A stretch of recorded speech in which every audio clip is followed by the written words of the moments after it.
Welcome back, team. Took a few days off. Sorry about that. Either way, though, I'm back. And we're going to be doing story today because I've been getting, I'm really itching to get on this.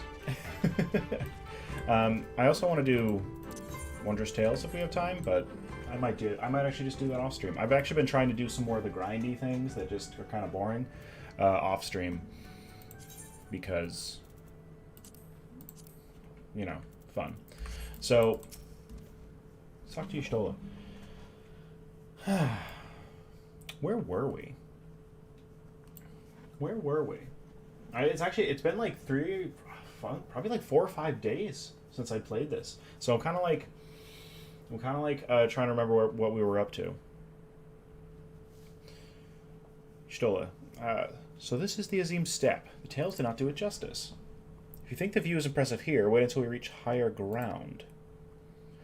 Oh yeah, we were talking about Aziz's Law. And going to the burn and setting up a shield there so that the Garland Empire couldn't travel. That's what we were talking about. Actually, seeing as it's your first visit, permit me to show you my favorite spot. Oh, up there, right? But I can fly this time. Or just going to take us right there. Fine. Be that way.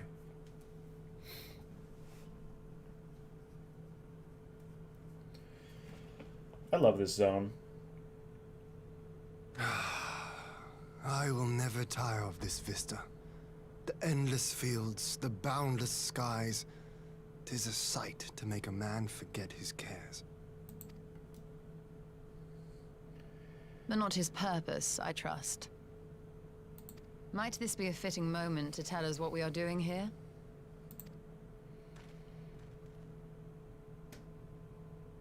Of course. During my time with the Mole, I learned some few myths of this land. One goes thus. In the distant past, when all seemed doomed, a wayfaring soul came unto the steppe.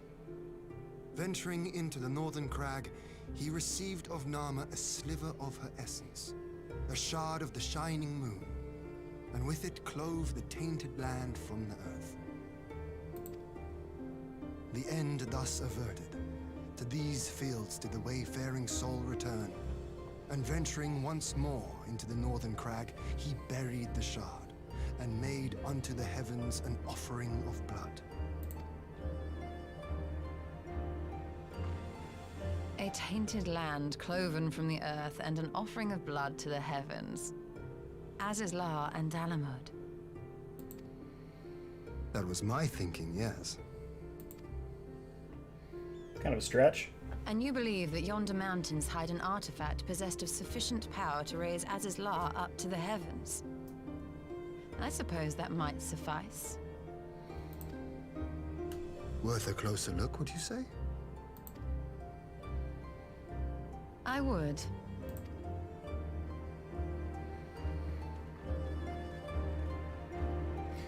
Face the question, why has no one tried to seek this out before? I mean, we can't be the first people who've tried to, search these mountains for treasure. Oh.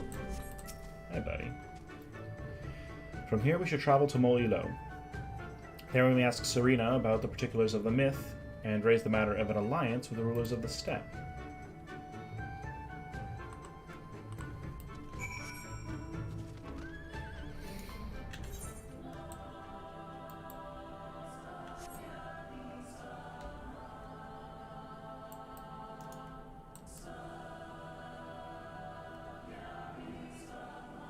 I do really like this zone. It is one of my favorite zones so far.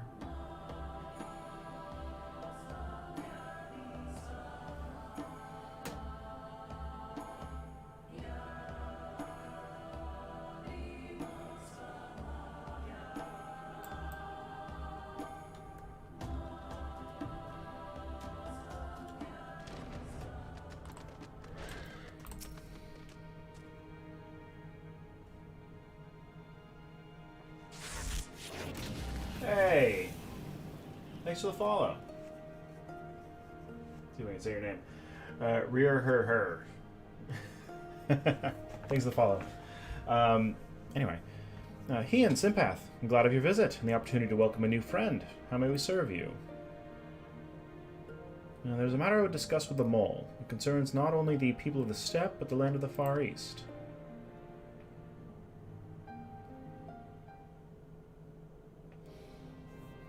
We'll get there. A shard of the shining moon left behind by a wayfaring soul. And you need this to protect our lands? I do. My friends and I wish to find the shard and ascertain the extent of its power. Will you tell me more of the place where it lies buried? This northern crag? If that is your wish. In the mountains to the north, there is a cavern called the House of the Crooked Coin. Inside this cavern are pillars of stone that legend holds to be the source of Nama's power. There, I believe, you will find what you seek. Yes, I know the place. 'Tis a brisk walk from here. And what are your thoughts on an alliance? Just bring it up as an afterthought. Should the Empire return, our lands will be engulfed in a storm of conflict, whether we will it or no. If we do not stand together, we will fall apart. This I believe with all my heart. However...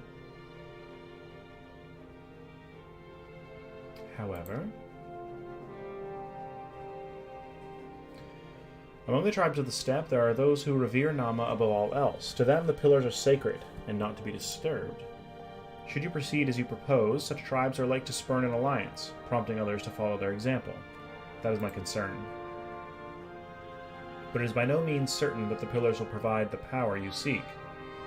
Ere you risk the ire of the followers of Nama, might you not first visit the House of the Crooked Coin? If all is as you hope, then we may consider how best to earn their blessing. Thank you for your counsel. We will do as you suggest. I have no desire to give offense to those with whom I would join hand. Hi, kitty.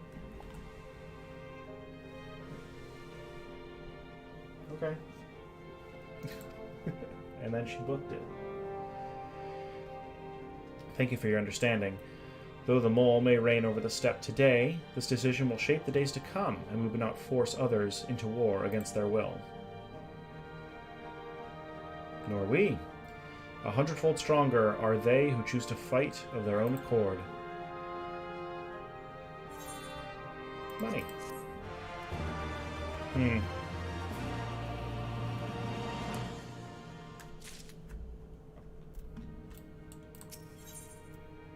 The Will of the Moon. It seems the time has come to put my skills to use. Pray lead the way to the House of the Crooked Coin. Sounds like a thieves' den.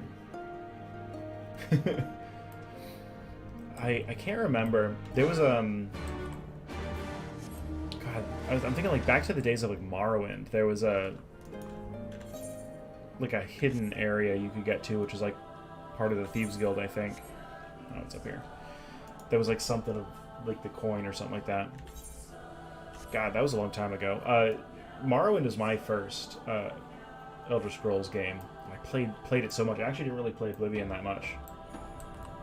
I played Skyrim a bit too. But Oblivion... Oh, Jesus. Okay, this thing seems a little bit insane. Why did we not know this was here? More specifically, why are we not researching it?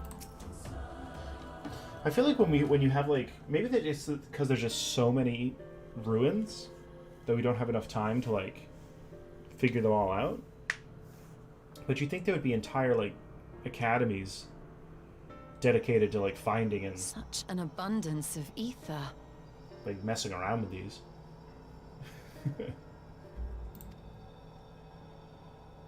Are we in luck? We are. This is an Allergan artifact, most likely built to regulate the flow of ether.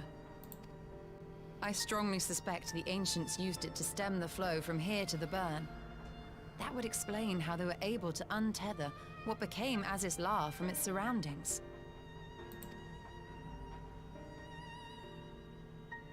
But were we to throw open the floodgates, the resultant deluge would surely be sufficient to raise our wall.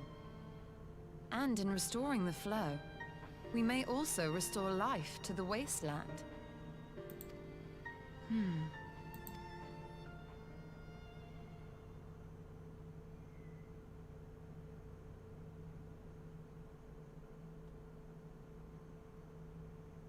What is it? While the device itself harbors a surfeit of ether, the opposite is true of the surrounding area.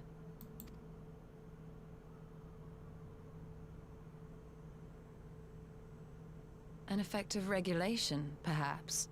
A similar phenomenon seemed to be occurring in Doma.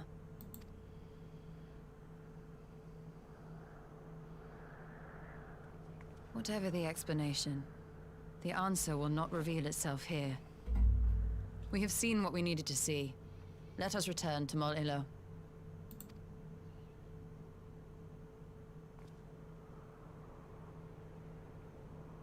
Okay.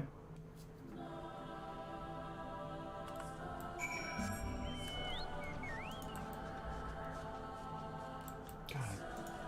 I was just sitting there that whole time and I had no idea. Okay. I'm kind of like concerned. Usually bad things happen when we start messing around with all the aether and everything like that. And the way that the camera was doing all its stuff, I was like, oh, like acids are gonna appear and start trying to. Actually, they haven't really been messing with me very much ever since we learned how to murder them. So, oh, it got really bright out all of a sudden. You found out what you seek, then. Great indeed is the Dusk Mother's power. If not less will suffice to protect our lands, the blessing of the other tribes must now be sought. Of course, but to which tribes should we appeal? There are many who would worship Nama, but none are so fervent in their faith as the Datharl. Their consent shall be the key. Oh, which ones were they? Were they the ones that, like, believe in reincarnation? The Datharl. Least spoke of them. A warlike tribe possessed of unique customs and beliefs. I sense their cooperation will not be easily won. Nay, but it will be worth the effort. The Datharl feel nothing, death least of all, I think it is them, and our alliance will be greatly strengthened by their presence. Let us go to Datharl Ka and treat with their Khatun, Sadhu.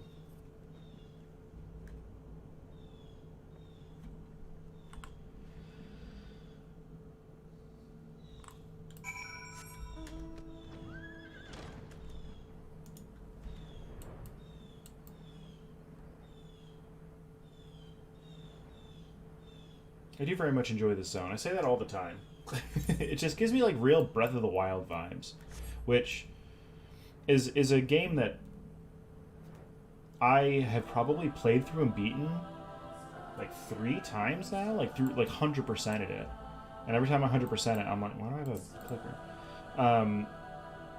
Every time I 100% it, I reset it and play through it again. You know, I lied. I haven't 100%ed it because I don't have I haven't like finished the Master Sword trials. They're a pain in the ass. I'm a huge fan of the power creep in that game, but like I really hate when they're just like, oh, you're gonna have to do something, but we're taking all your stuff. It's like, no. Worked hard to get all that stuff.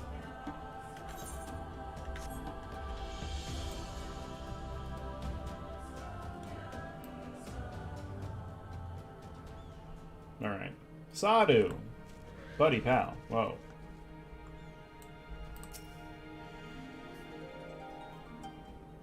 They live so far away from that place, though. You again?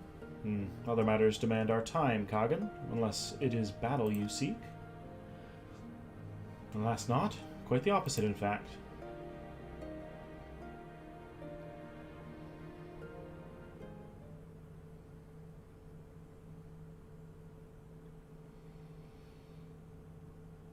Talking. Always talking. You say the pillars hold great power? Of course they do. They're the source of Nama's strength. To the Datharl, no place is more sacred, and we will make ash of any who would defile it. Though I see that is not your wish. You see the wisdom of our proposition, then. You will join hands with us? I said nothing of joining hands. You wish to wield Nama's power to defend these lands, and this I will allow. But for leaving the steppe to fight the men in iron, I would have something in return. Namely... Oh god, that face. Namely, battle with you, Kagan. Me, yeah. Then Adam ended ere it began. I would face you again, alone, without distractions. Defeat me, prove yourself the stronger, and you shall have the Datharl as your allies. Surely these are agreeable terms? Oh, I agree. Well, this is a not wholly unexpected turn of events.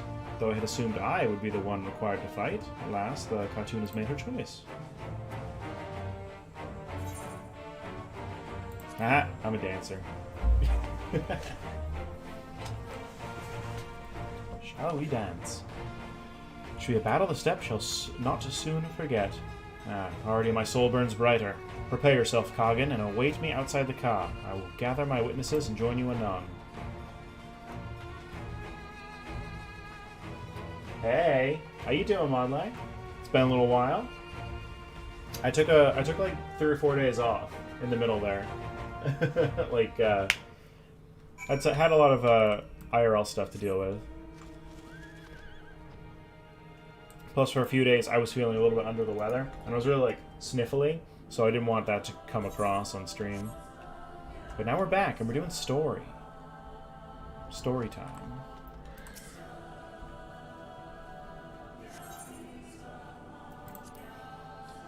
Yeah, work. Ugh. Especially because, like, everyone's understaffed right now, so the people who are working are, like, getting worked to death.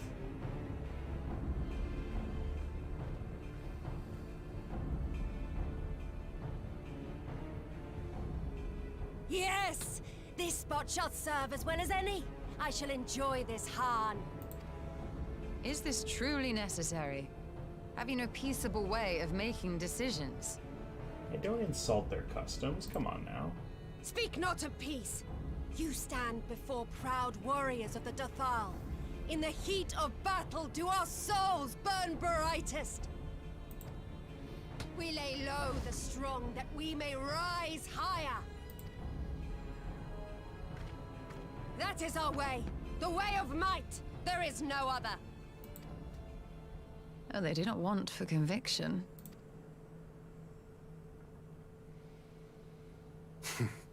Indeed. It's what makes them such dangerous enemies. And such useful allies. Enough talk! It is time to fight!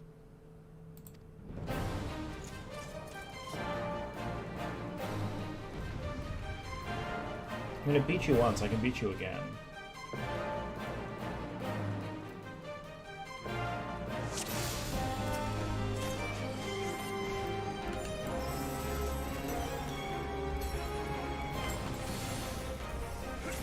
It's gonna run around.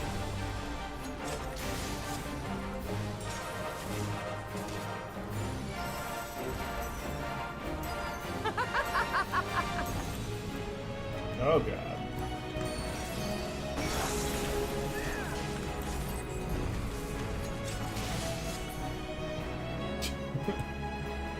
Gotcha. Damn it! It's not fair.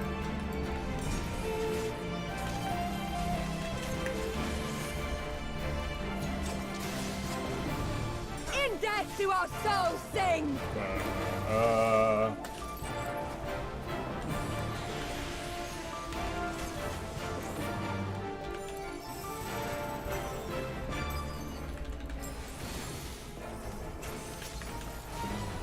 In death do our souls sing! Oh, come on now. I want that skill she's using that just gives her full health. On like a 15-second cooldown. That seems nice. No.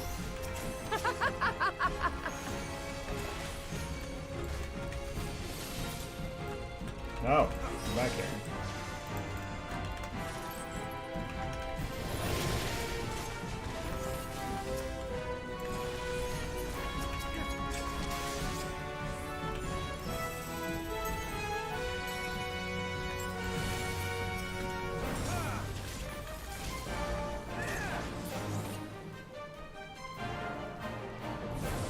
Oh, come on.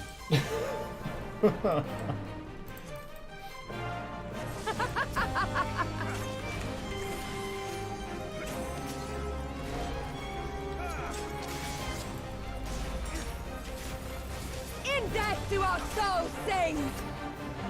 Okay.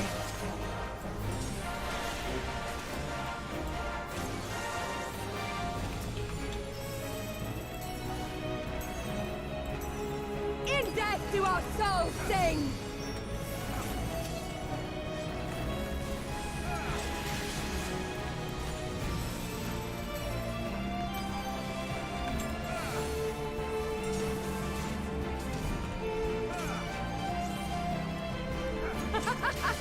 Oh, come on.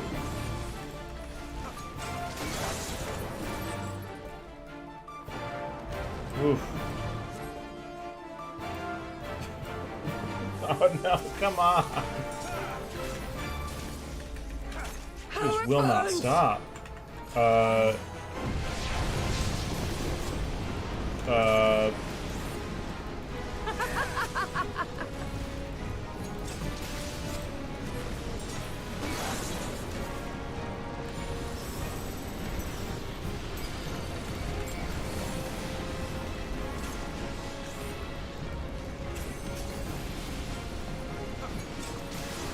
In death do our souls sing! oh, that was scary.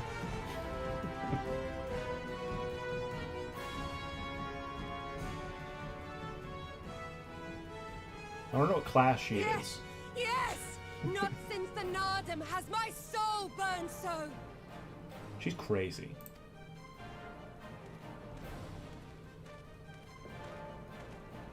Come! We have only just begun.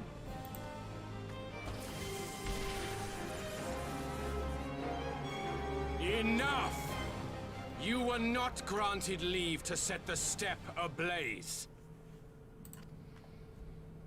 You're not in charge anymore.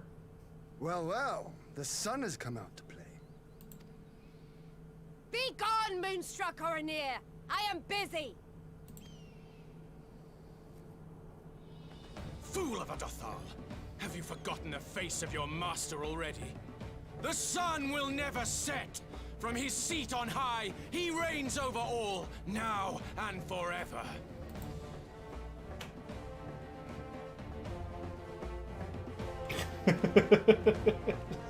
He's just totally over there, just being like, yeah. Yet what should he find here?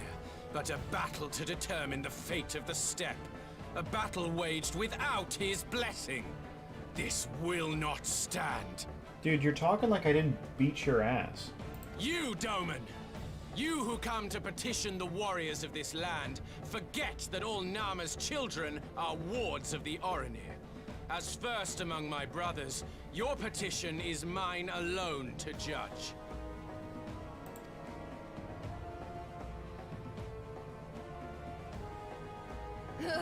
These words are as wind from a horse's backside.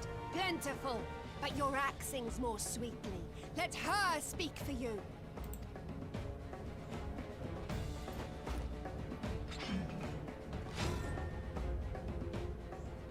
Insolent child. You will learn your place!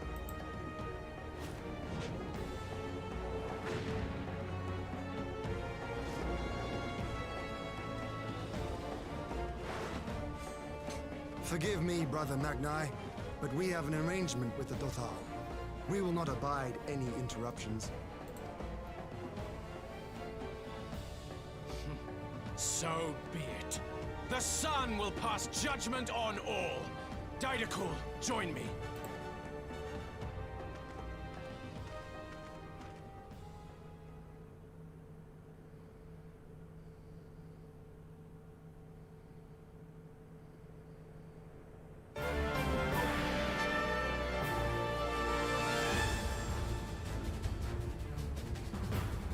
Good, more The fighting. sun is in good company. We may dance alone.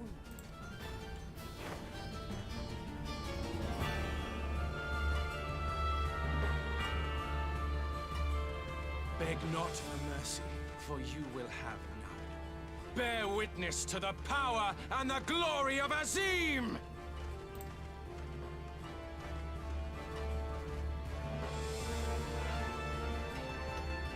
Constantly at each other's throats like rabid dogs.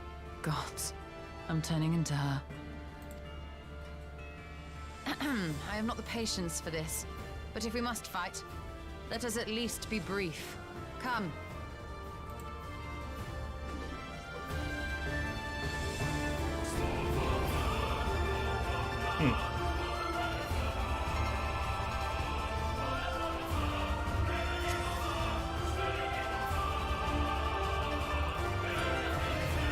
Oh.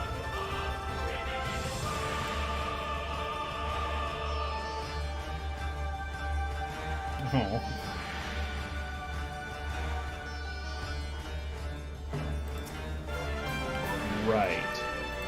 This is the second time they've done this. I find this, like, kind of, like, strange.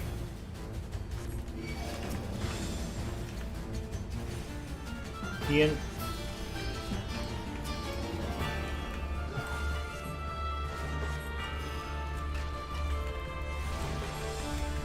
I'm, like, debating if I should go after this guy first, because he is going after him. Oh, this guy's hitting me kind of hard. It's okay, I have cure. Okay, that cures for a while. Oh, God. Kneel or die! Oh.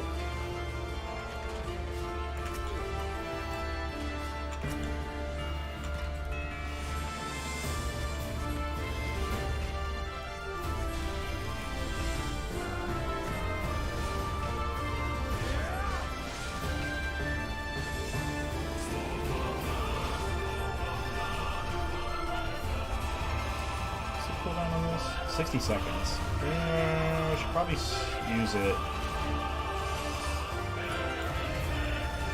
Probably should have healed first. Yeah, that's a little smart.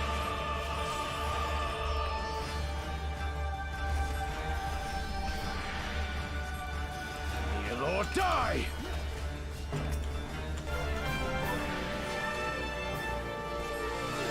Oh, I hit that one. Oh, that hurts a lot.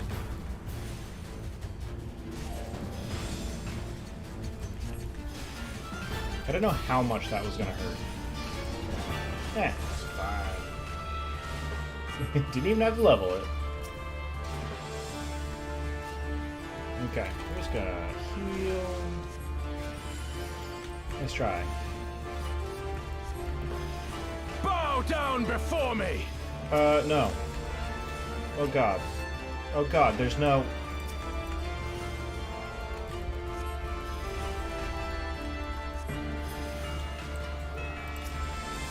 Ian.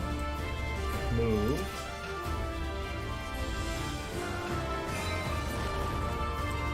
Kneel or die!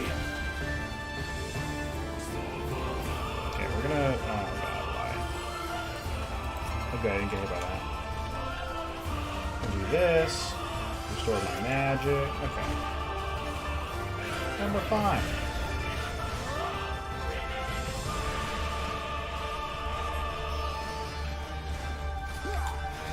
Kneel or die!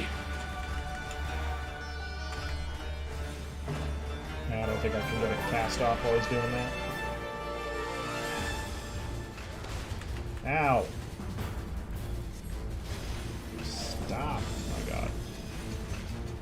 Bow down before me!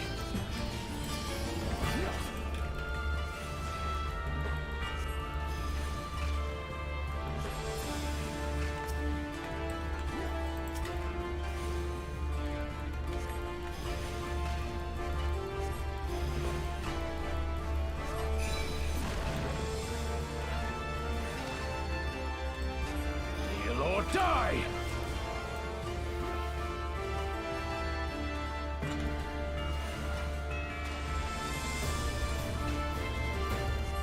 Bow down before me!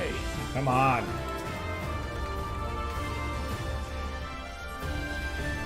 They're not casting this time? Tremble before the sun!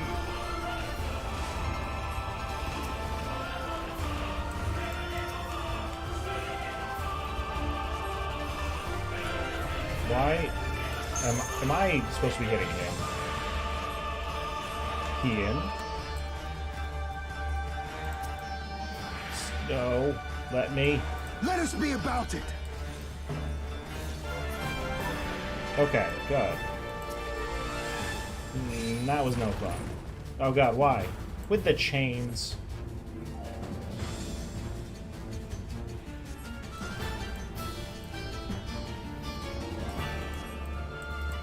It's not fair and you know it.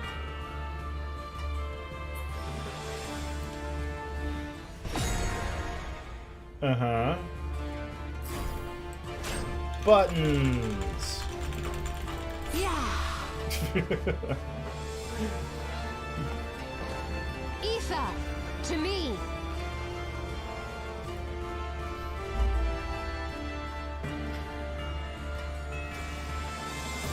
Have at you!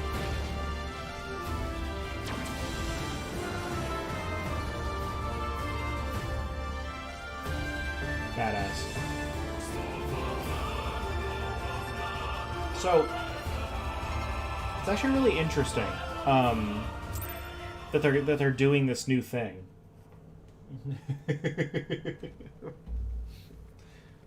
Exactly.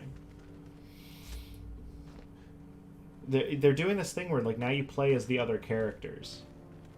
Like we played as Alfino, and now we've played as Y'shtola. I think that's really. Never have I felt such bliss in defeat. I think that's really interesting. God, she's so crazy.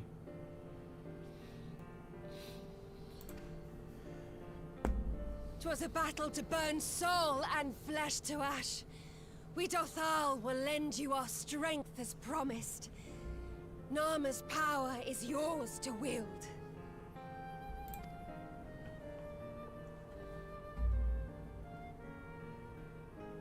What does the sun say to that?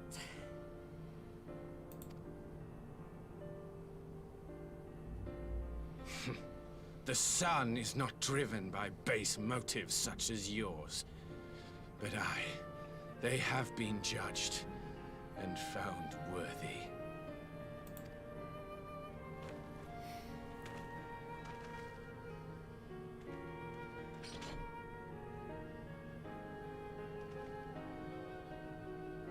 It is the way of the Orinir to accord recognition and respect to the strong. You have made sufficient proof of your strength. The sun shall answer your call. This is twice now. I've had to beat them just to show that they should do what I want. You have our thanks. We are glad to call you allies.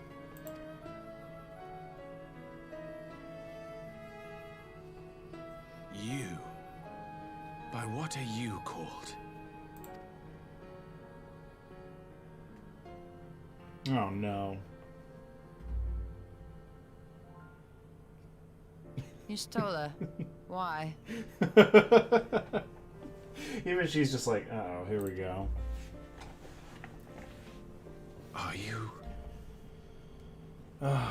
This guy. Are you my Nama?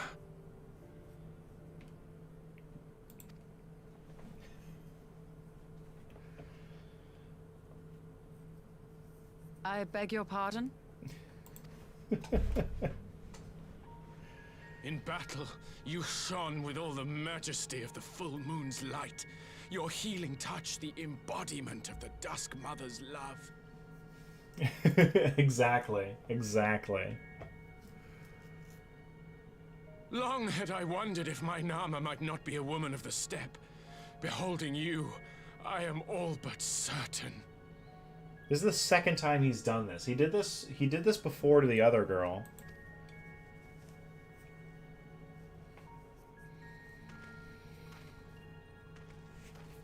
Now, look into my eyes. Could it be? Could you be?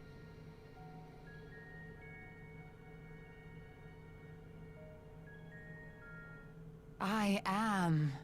Not interested, little son. Try again when you've become a man. Ooh. It's so good.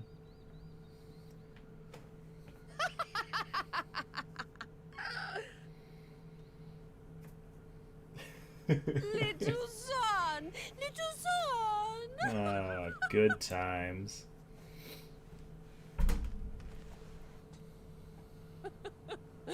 Does it pain you, little son? Crave you salve to soothe the ache? Fire to sear the wound in your heart?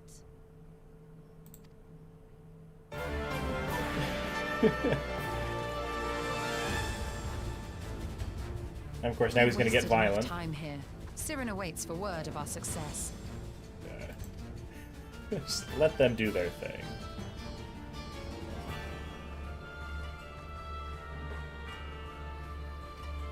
These people are all crazy. They're all insane. I love the fact that he's just constantly like, like I really just don't even have words for it. It's just so embarrassing. I just feel like my character would constantly just be like, just gonna go, just gonna slowly mosey on out of here. Clearly works at Blizzard.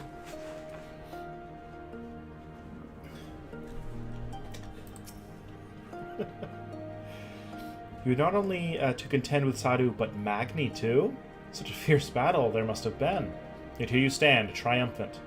Having passed such a test, they could not well deny you their allegiance. Hooray. The mole will make no such demands. Weak though we are, we gladly stand with you. The steppe is our home, and we will defend it with all our being. You have my heartfelt thanks. Of all the tribes of the steppe, there is none I would rather have at my side. God's willing, many more will rally to our cause. I shall send you word when we have answers from all the tribes. I cannot thank you enough, Serena. None of this would have been possible without you. Yeah.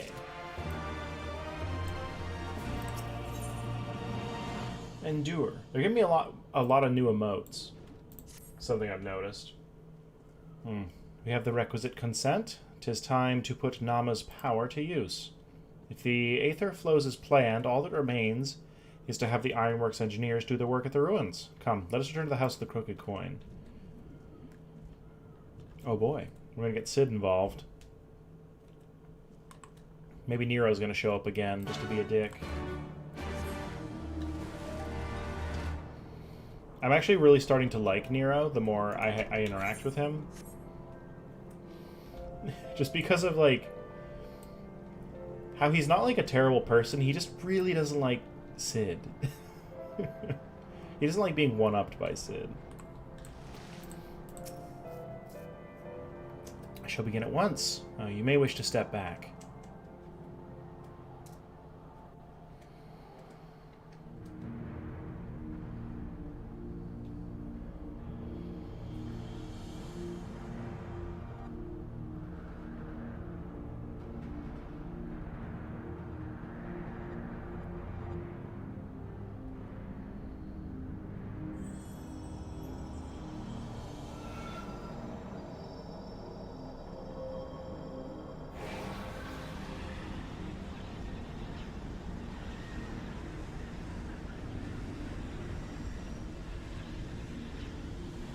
You know, thank God we have Y'shtola on our side.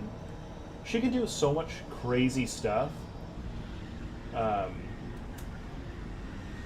like, no one else can do. If we didn't have her at our, like, handling all this Aether business, then we'd be screwed.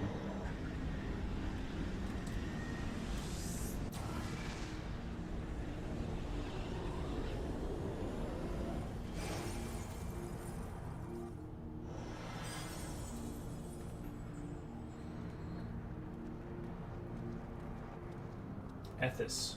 I don't know if I know who that is. Did it work? Oh.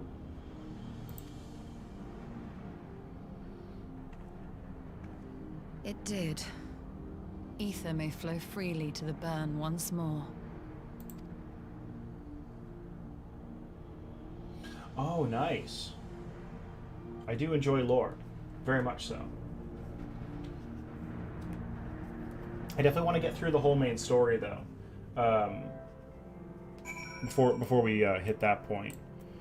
We're almost... I feel like we're almost in Shadowbringers. I'm not. I think we're like in 3.3 or wait, 3. Yeah, maybe. I don't remember the numbers. We're in the back end of Shadow or Stormblood. Do not pretend to understand what you did, Y'shtola, but you did it.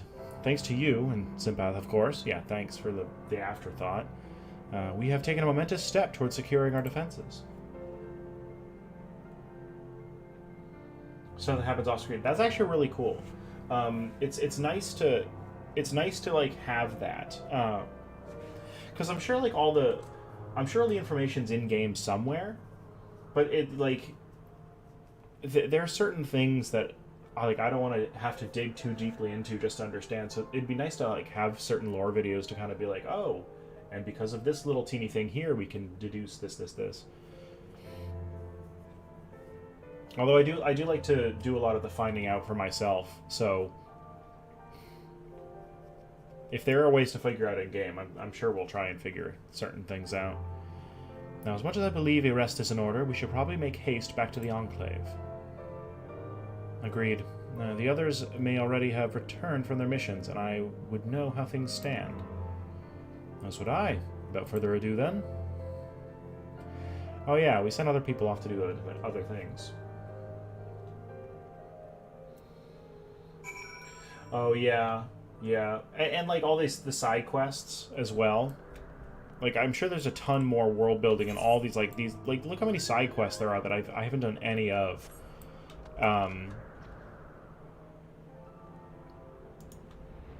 Which mechanically seems kind of tedious, but like for the story, I can definitely see myself wanting to figure it out. But I would definitely like to like have a video to explain the story to me instead of having to go through and mechanically do all these quests, because I'm sure like having to pick them up, do the quest, and turn it in just for a little teeny tidbit of story seems, to me anyway, seems rather boring. However, back to the Dome and Enclave.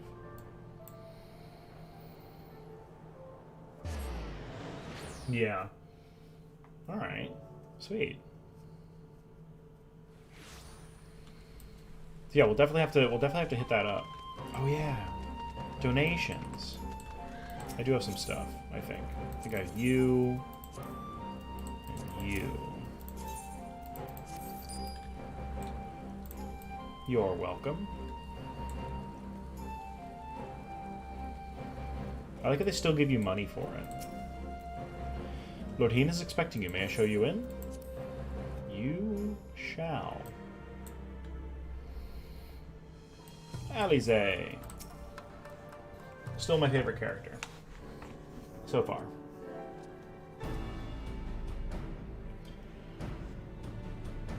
Judging by your triumphant expression, I take it all went well on the Azim Steppe. Indeed, we have secured a suitable source of energy for the barrier.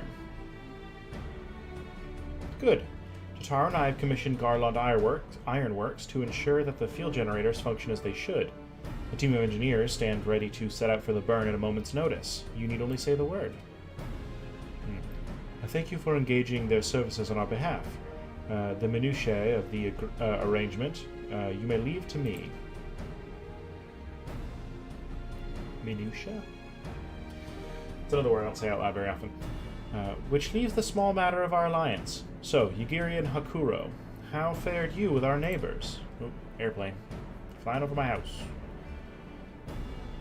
My lord, all of the factions we approach are in agreement that the Empire poses a threat, and many responded positively to talk of an alliance.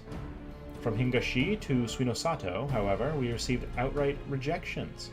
The former will not break its treaty with the Empire, and the latter will not involve itself in conflict. Just as we expected, then. Well, there is not to be done about it. We must focus on the rest.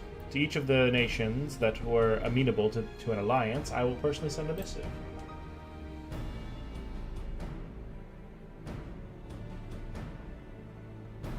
Ooh, I like... I really enjoy going through all these old dungeons, especially because, like my gear right now is way better than what most people would have at this point. So, like I have all like the level 70 on my dancer anyway. I have all the level 70 gear that is you can buy for tomestones. So hopefully it's still not super difficult. The last thing, nice.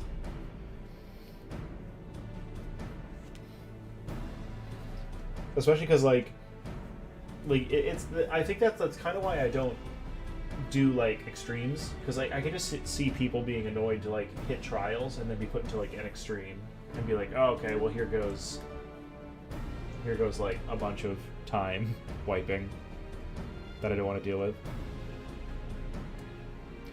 And once I have attended to that, I believe we will have done everything we can to fortify Doma's defenses, for the time being at least, all of which means I may leave for the meeting in Alamigo with a lighter heart. Yugiri Hakuro, would you be so kind as to hold the fort in my absence? My friends, we could not have achieved so much in so little time without your help. For that, I give you my heartfelt thanks. Until the meeting, then. I took the liberty of asking Thancred to attend as well. He should have arrived in the Alamigan quarter by now. Then let us not keep him waiting, shall we? We do tend to travel from the east to the west very, very quickly. Like at a moment's notice, we're like, anyway, off to Alamigo, even though it's like oceans away.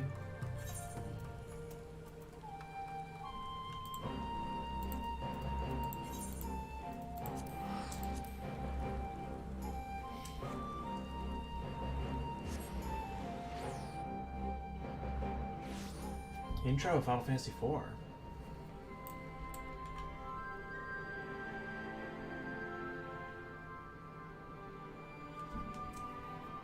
I'm thinking about the intro of Final Fantasy IV now. They go into the crystal room, they take the water crystal, and then they fight some dudes on the airship.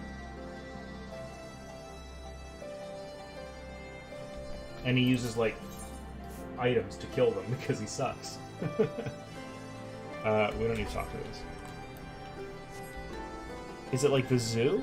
Because it's like a giant bird thing, I thought. They have the Arimans that he fights.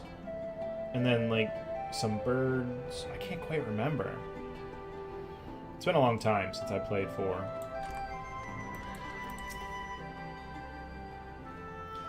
Y'shtola has told me all, and I duly told Urianger and Krill. Krill, in particular, was concerned about Alphino, but I assured her that everything that can be done is being done. She agreed to continue with her own tasks for the time being on the condition that I contact her the moment there is any development. So, that leaves the 4 of us to attend the council. Arenvald is here to assist with security. Incidentally, though, the poor lad seems altogether too distracted for the task. Another one missing Alphino, I expect. But it's almost time. As soon as you are ready, present yourself to the guardsmen at the palace entrance. I shan't be far behind. Let me in. Signs of the 7th Dawn. Welcome to Alamigo. The Alliance leaders have already arrived. May I show you to the meeting chamber? Ooh, several cutscenes. Here we go. Classic mob? Okay.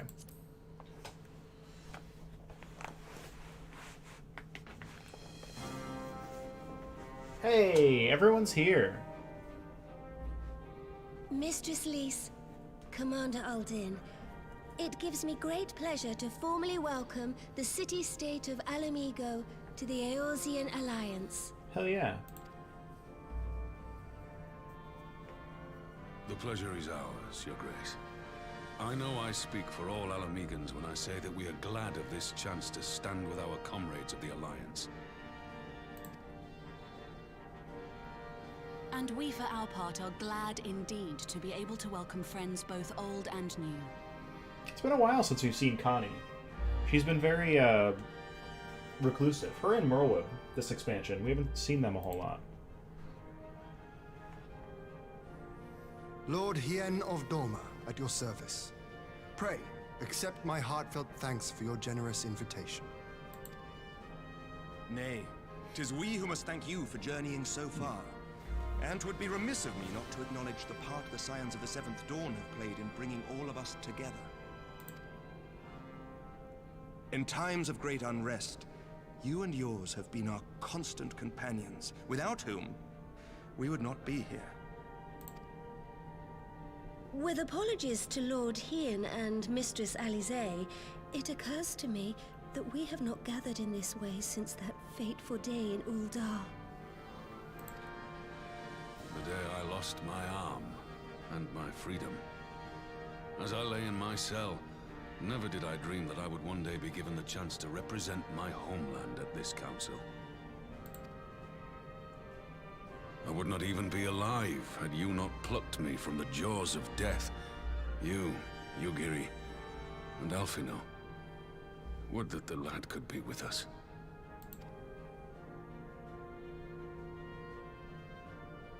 I too owe my presence here to Alphino, in so many ways. Until such time as he returns, I mean to carry on his good work as best I can.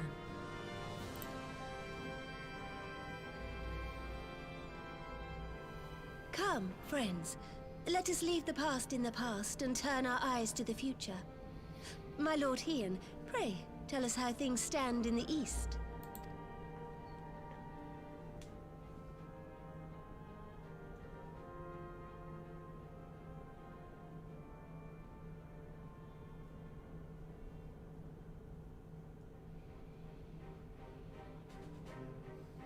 Having heard the rumors of dissent in Garlemald, I dared to dream of a peaceable solution. The Empire will not so easily change its ways. If the Garleans have a mind to take back Doma and Alamigo, we'll be hard-pressed to stop them, even with the might of 6 nations. But while we lack the strength to fight the tide, a course may yet present itself, if we read the winds aright. The winds suggest but one course to me. One which Please, leads from Merlin, the sea step unto on the me. river and thence to the source of all our woes. Yeah, she hasn't been around very much lately. She is amazing, and I love her. She was still my favorite leader out of her, Connie, and Nanamo. Nanamo definitely like grew on me a little bit, but I'm still like Merweb's definitely my favorite of the original leaders.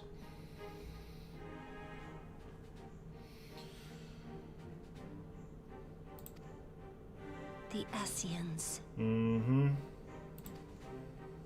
Indeed. All here have felt their blighted touch. It was the bringers of chaos who nurtured the Archbishop's tyrannical ambitions. They who bestowed upon him the secrets of summoning, as they have so many others before and since. And while they remain, we shall know no peace. Our objective is clear. The question is how to achieve it. That our enemy parades about in Xenos' skin poses problems in itself, but ere we get to them, how are we to infiltrate the Empire and get close enough to strike?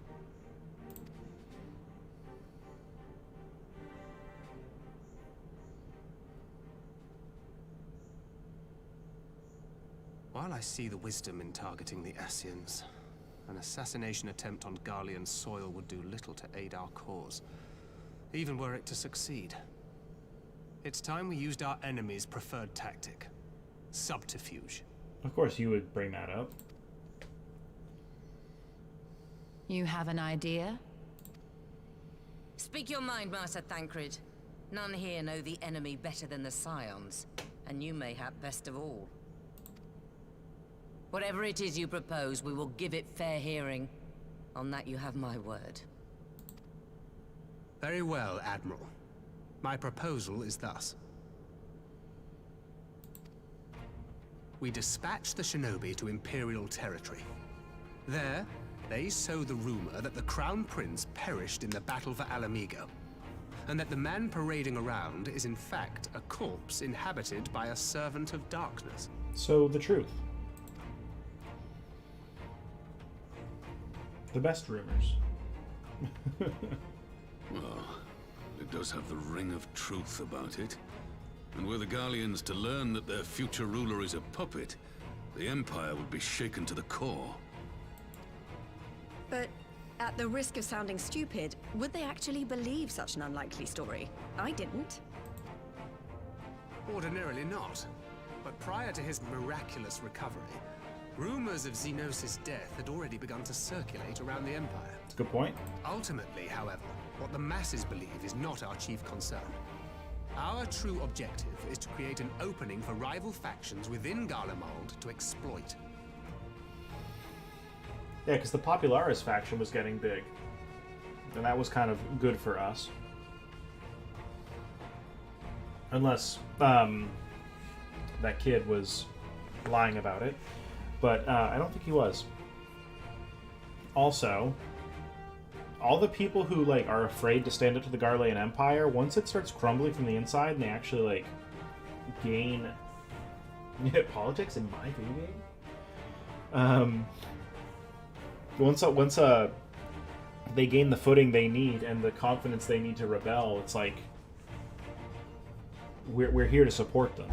Like I think that what's most important is the fact that we've proven that the Empire can be overthrown, so that people can actually have like the confidence to want to actually rise up instead of just sitting and, you know, being sad that they're, you know, have been conquered by the Empire. Just as a war of succession erupted in the wake of Emperor Solus's death. A war which raged until but recently, plunging the Imperial House into disarray as nephew and uncle grappled for the throne. It is no coincidence that one of Varus's first acts as Emperor was to name Xenos heir apparent, family feuds being so tiresome when armies are involved. Not all welcomed his choice of successor, however. Ooh. There is no shortage of individuals who aspire to the throne, who would jump at any chance to seize power. The news that Xenos is not only dead, but a puppet to diabolical forces, would be too enticing to ignore. The Empire would not be quick to recover from a second war of succession.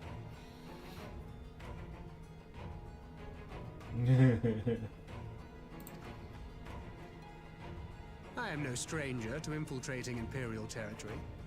With a team of operatives gathered from among the Alliance's finest, the plan should have a reasonable chance of success. Doma already has shinobi in place throughout the provinces. We stand ready to act, and act we must. What say you all?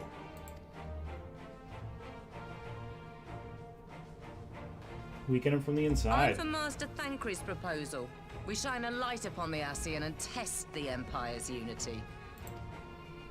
'Twas his plot that scuttled Doma's negotiations, was it not?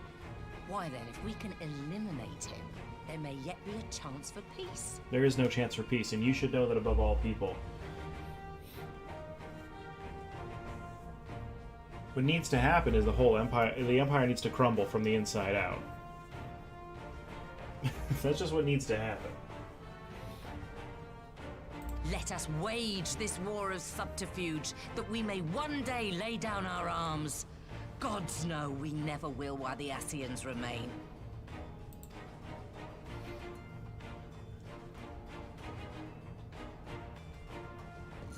Uh-oh. Uh-oh. Oh, this is different. That way. Sorrow.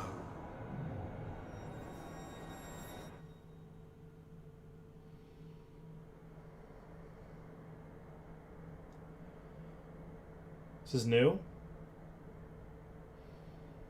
History must be changed.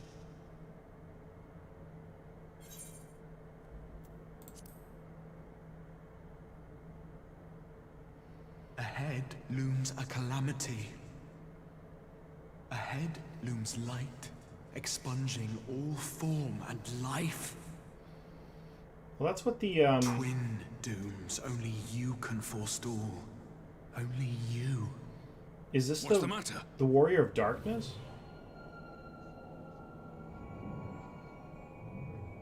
There's a voice.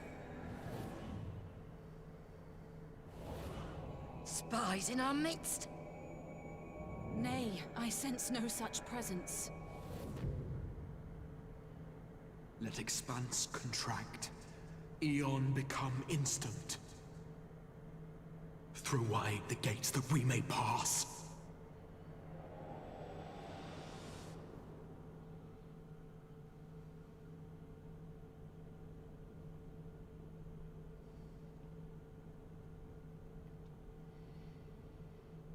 Because that's what the Warriors of Darkness were talking about. Is it over?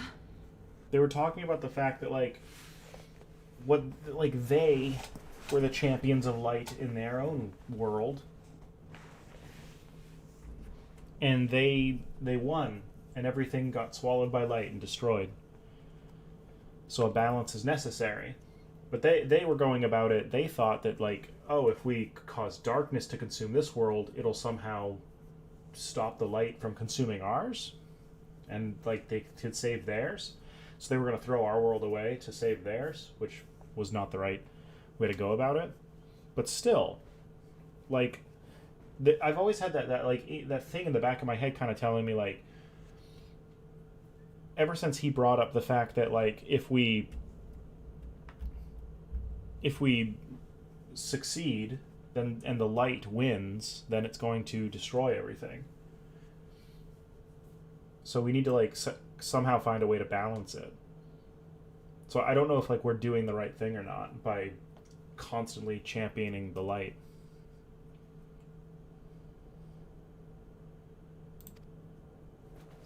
Oh. Master Thancred! Thancred, not good. 12 for Fend. Bear him to a private chamber. Have every healer make ready.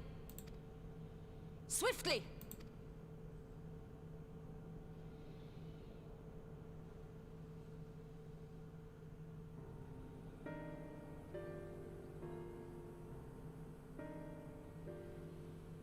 Master Thancred remains in slumber. Though his vital signs appear stable, he's unresponsive. What could have done this? And why just him and not the others? I'm afraid we could not identify the cause, my lady. Our examinations revealed no wounds, nor the presence of any poisonous substances. Gods, that only makes it worse. You're to let us know the moment there's any change, all right?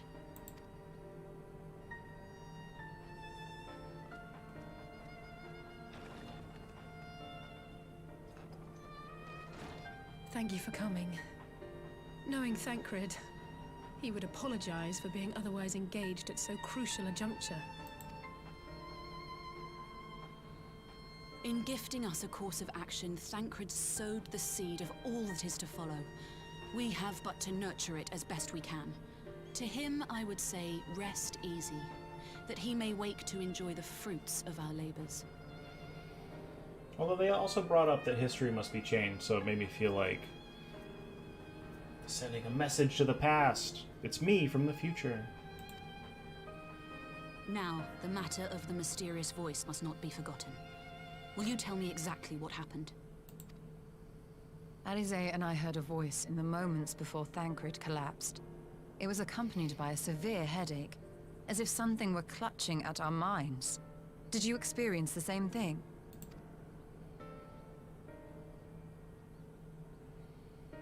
So, in between the voice and the pain, you felt as if you were somewhere else entirely.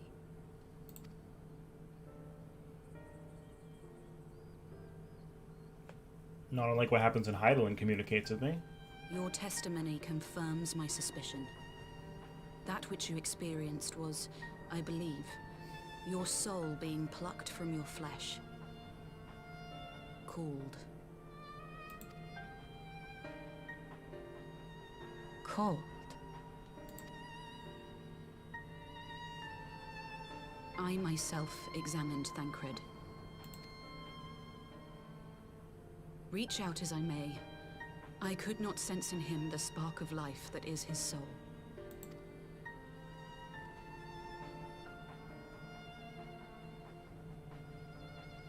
That Thancred alone was stricken so is likely due to his heightened sensitivity to the effects of ether. A consequence of his prior possession by the Ascian, the Hebrea. I was going to say something, but I didn't want to because they were talking about it. But yeah, I think that I thought that the reason he collapsed is probably because so that like dream sequence or like whatever just happened was very similar to when Heidelin communicates with me, except it was really dark. So it made it seem like it was the opposite. So I definitely knew it had something to do with like the Ascians and all them. Or I feel like it has something to do with the Ascians and all them. The owner of the voice, whoever it may be, reached out to you, called your souls, and in so doing, caused you and yours such pain. But if that's true, where exactly are we being called to? I know not. Yet one thing is plain. Whoever waits for you on the other side is possessed of a power unlike any I have ever known.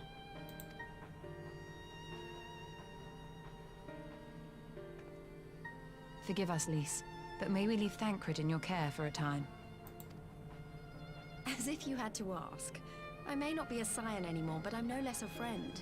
Don't worry. I'll see to it that Thancred's well looked after. Just focus on solving this mystery, all right? Thank you, Lys. As the Elder Seedseer says, 'tis no ordinary individual we are dealing with. Nor can we discount the possibility of Ascian involvement. Whoever or whatever is behind this, the sooner we find out, the better.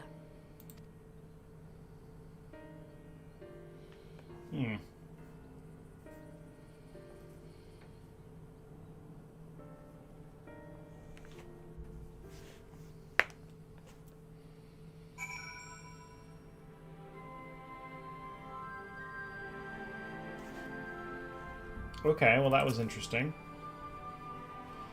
I just tried to call Urianger in his link pearl. He did not respond, but I dare to hope that he possesses some knowledge we do not. He usually does. Ah, Urianger. Something happened during the meeting. Thancred's collapsed. A disembodied voice suddenly started... What?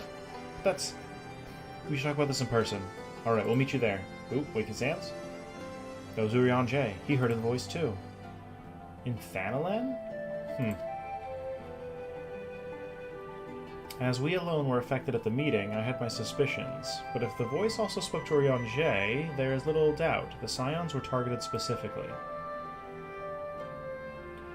By whom and to what end is the question, one to which we must find an answer with all possible haste. Endure.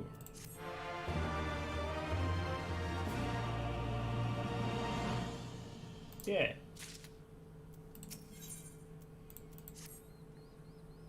Urianger agreed to meet us at the Rising Stones. If any of the others heard the voice, we'll find out soon enough. Good luck. I should get back to the meeting with the Elder Seedseer. But if there's anything I can do, anything at all, you must let me know, alright? Promise me.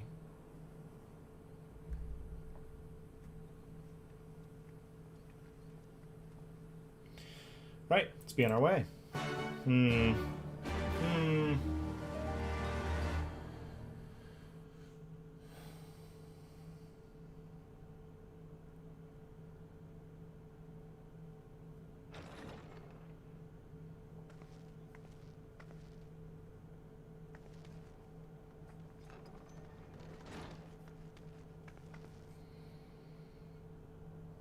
Urianger! Gods, it's good to see you. Would that our meeting were under happier circumstances. I judged the voice sufficient cause for concern even before you sent word of its effect on our comrade.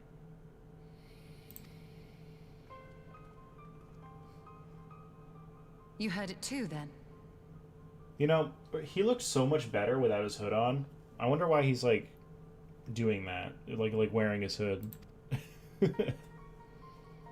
Like, I just, like, when he was... Aye. And all but certainly at the selfsame instant. Alas, pained as I was, I could make little sense of what few words did then reach mine ears. Anyway. Yeah, he looks so much better. Without, like, with his other getup. And he went back to this one. It's like he's one of the only people now. him and like Tataru, who haven't changed outfits since A Realm Reborn. Because Alize got a new outfit, Y'shtola got a new outfit, Thancred got a new outfit, Minfilia technically got a new outfit.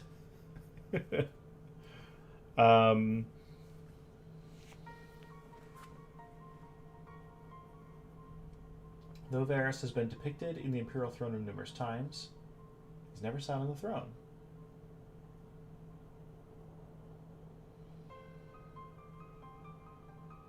Varys.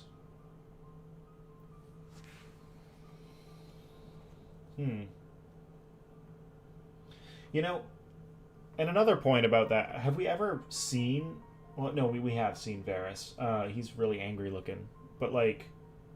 Yeah, the Garlean Empire. Or Emperor. Yeah, he, we see him very little. Like, we've probably seen him only, like, 3 or 4 times.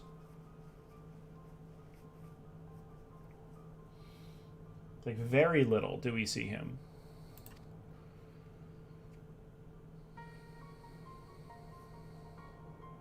Who do you think is responsible? Could this be the Ascians doing?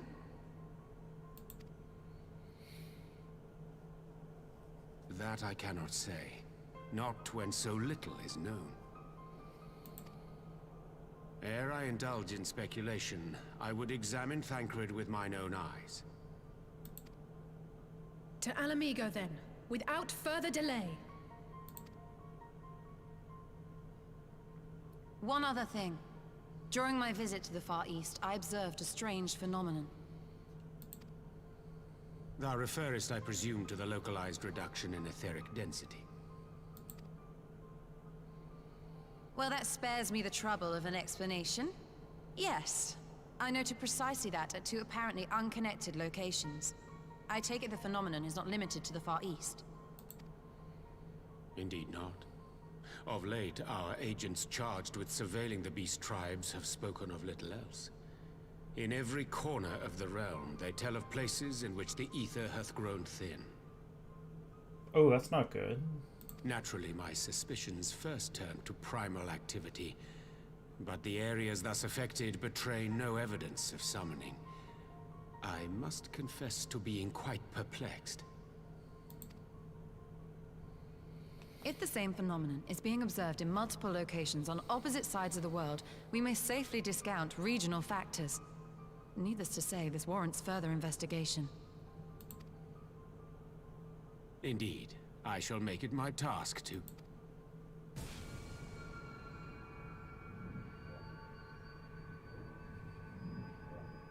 The voice. It calleth to me once more.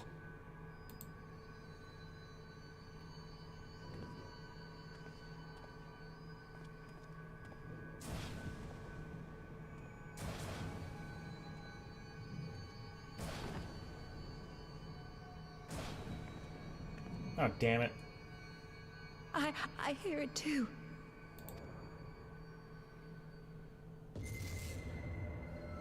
Only you.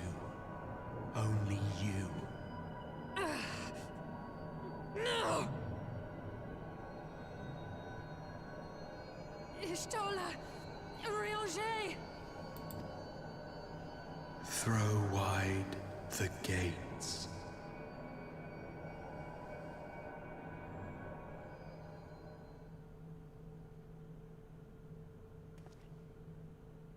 No. No, this can't be happening!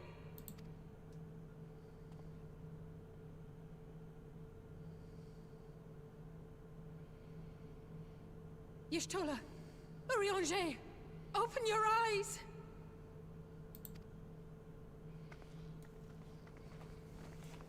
Open your eyes, I beg you!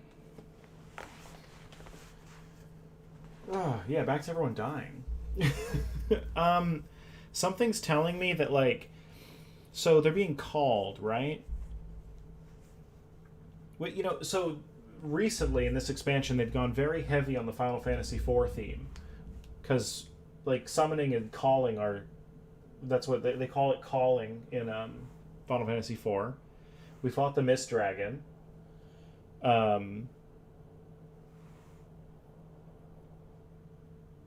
those are just two things at the top of my head. But no, we've definitely been dealing with more Final Fantasy IV style things. Doma and all that castle stuff was from 6. But yeah, whew.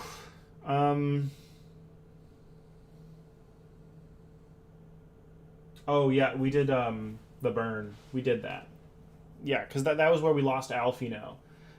We were searching for Alfino. We didn't lose him there. Like he was lost in the burn, and we went searching for him. Yeah, the Mist Dragon was a fight because I was like, I was confused because I thought that there was going to be like an instance where we weren't supposed to hit the dragon, but there wasn't. It was just made more things around the room for us to hit. But I'm sure it was more difficult back in the day because that fight was stupid in Final Fantasy IV. But yeah, my thought process is telling me that the Warriors of Darkness are trying to call us back to their world that the light already destroyed to like show us, or to, I don't know, because like where did we sent them with Minfilia somewhere, like when we defeated them we sent them, I can't remember, it's been a long time. That was like the end of Heavensward. We sent them back.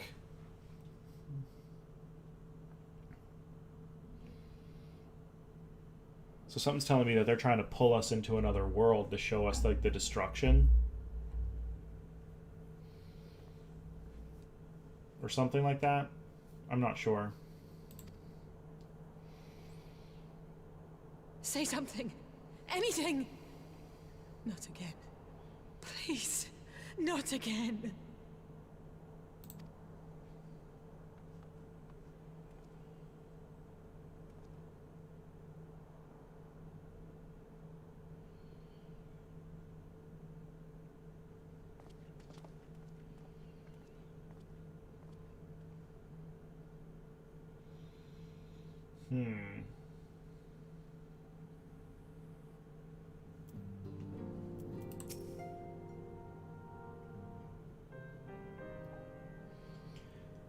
Forgive me, that was an unseemly display.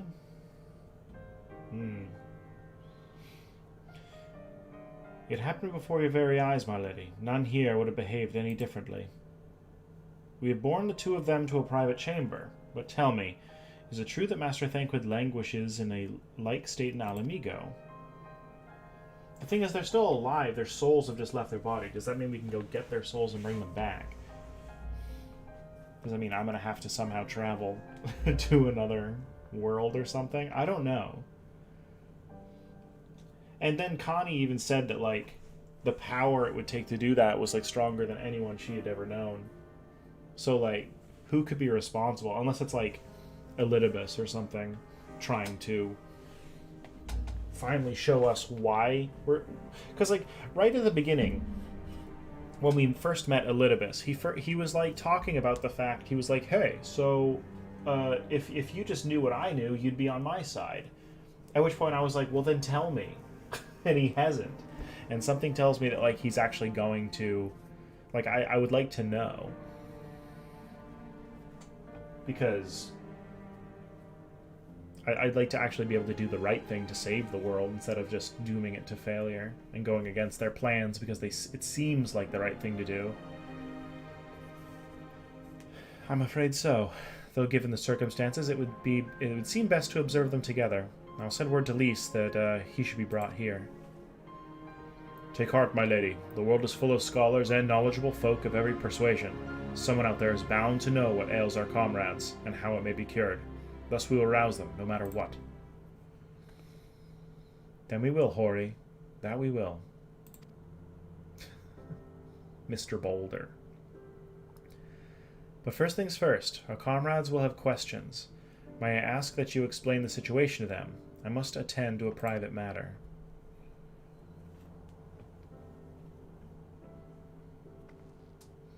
Oh, I promised I'd visit someone in Limsa. He's been waiting at Maelstrom Command for a while now. You know, you should come along too. I think he'd be glad to see you. It's been a long time since I've had to go to Limsa.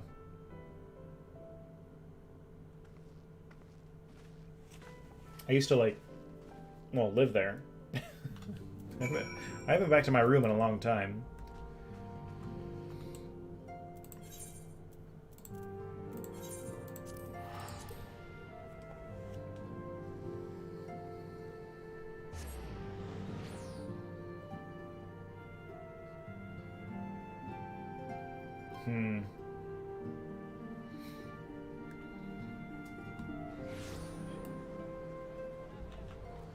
This place is like so dead now.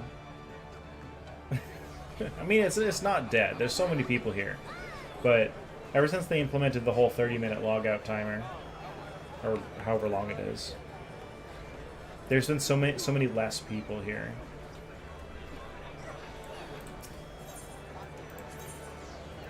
All right. Aft Castle, Maelstrom Command. That's where we're going at. Oh, I'm gonna sneeze. Excuse me.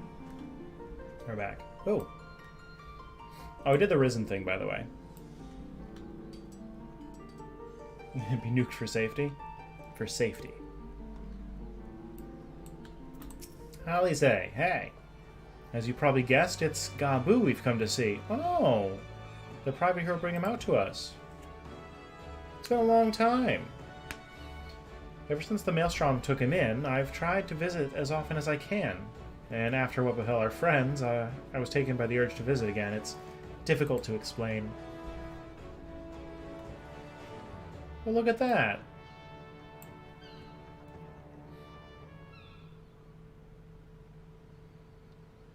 Good job on Alize for keeping up.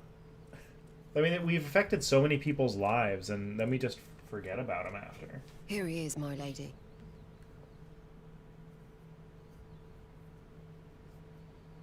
Ardbert.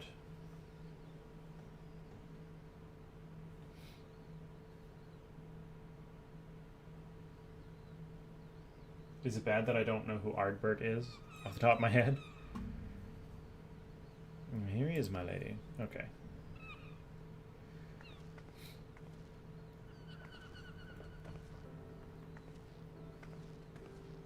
Word of Darkness. Okay. Gabu, it's been too long. They're on the moon. They're on the moon. That's, they were talking together. That's the only time I've seen them together, I think.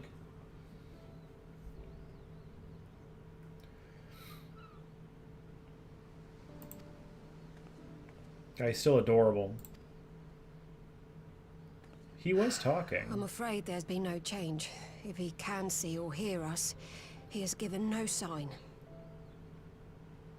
He was talking, though, for a little while. Like, he said things. I see. You're still fighting. I'm proud of you.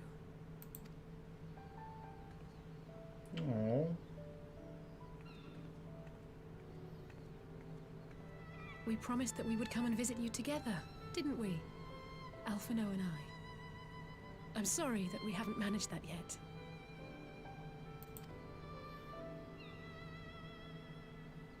You know, with the three of us like this, does it not remind you of that night?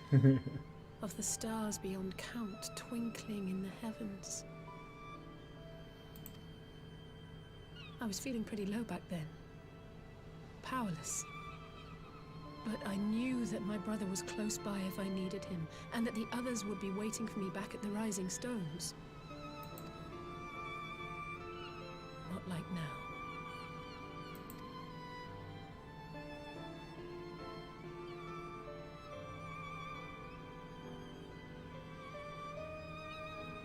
I've seen my share of trouble since coming to Eorzea. Been reminded again and again of my limitations, of how little I can change about this world. And I've come to know the sorrow of parting all too well.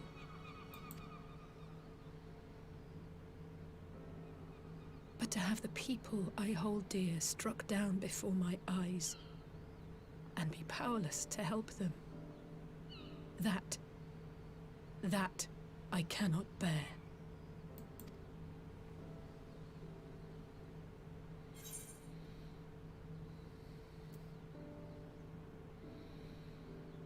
Yeah. I'm here, Alize. You're my favorite right now. Right now. No, I don't. You're right. It's pure arrogance to imagine I can solve everything by myself. You'd think I'd have learned that by now. Thank you. I don't know what I'd do without you. And I think the reason Alize is my favorite right now, is like she's had so much good character development in the like this expansion and like the last couple expansions. They spent a lot more time with her. She's definitely like just she's grown so much from just like being that angry the angry girl, you know? I don't know. I just love the way I love what this game does with all the characters.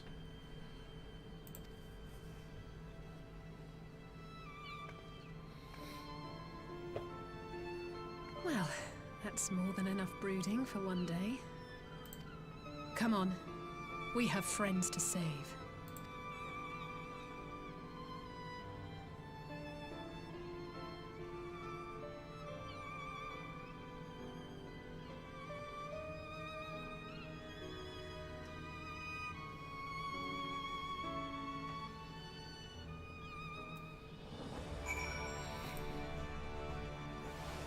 Anyway. Let's return to the Rising Stones and take it from there. Oh, not like in a wifey way. More like I love her as a character. Like she's just like when it comes to like loving in a wifey way, I think Y'shtola is still on top of that list. She's just so sassy, and I love that. I think she'll probably... I mean, it would take a lot to take her down. I just love Alize because she's just so, like, legit. Like, I don't really even know how to explain it. She's just, like... I don't know, maybe because, like, I used to be a very angry person.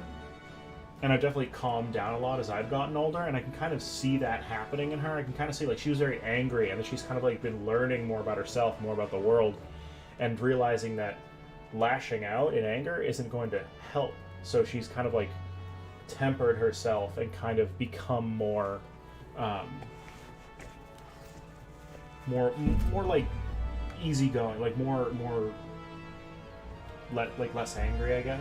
Like she's become more of like a pragmatic person, I guess.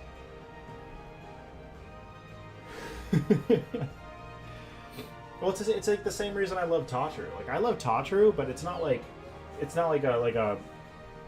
a wifey thing. It's like I just love Totru because she's an amazing character, and I just like she just seems like someone who'd be really like cool to hang out with. Thanks again for agreeing to come. It meant a lot to me.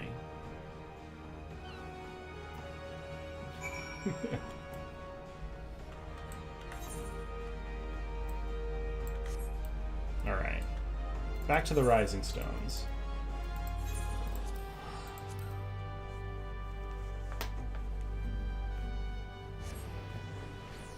I mean, it's kind of like how they do they do the characters so well in this that it's just like they feel like real people that I would actually want to like spend time with in real life. You know what I mean?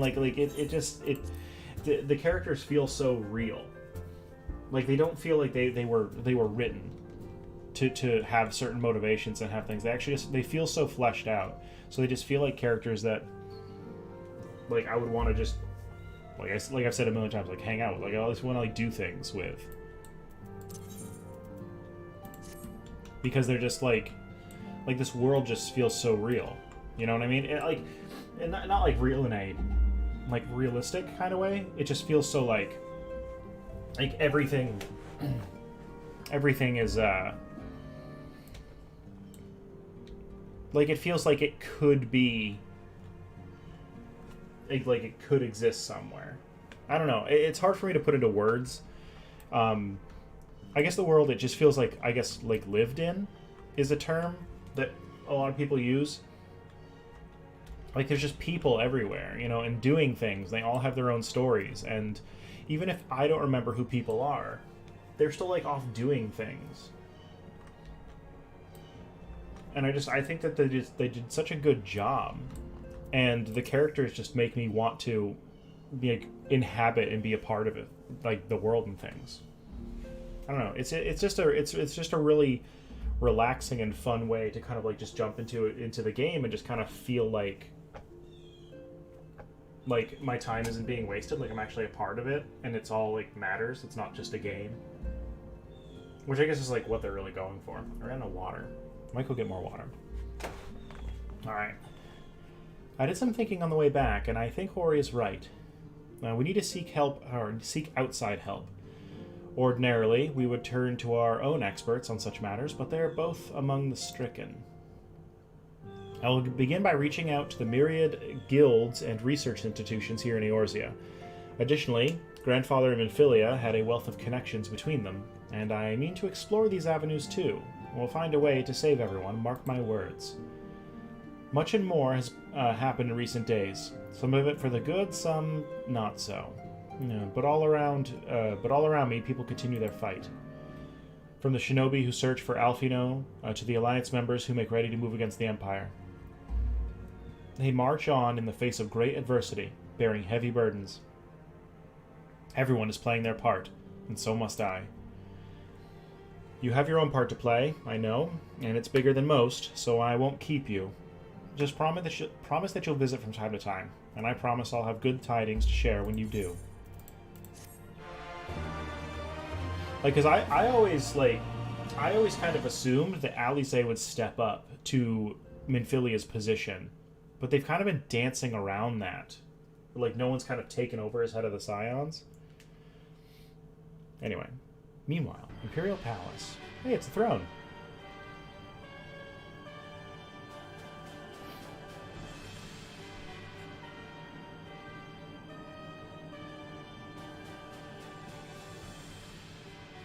The Populares no longer present an obstacle. Now is the time to bring the Empire's might to bear. A word from your Radiance is all it takes. But one word, and the Imperial army will fall upon Alamigo as a pack of bloodthirsty wolves and tear that feeble nation apart. But why?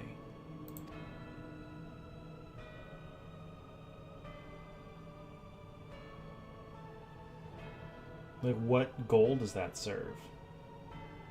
Have you no words for me?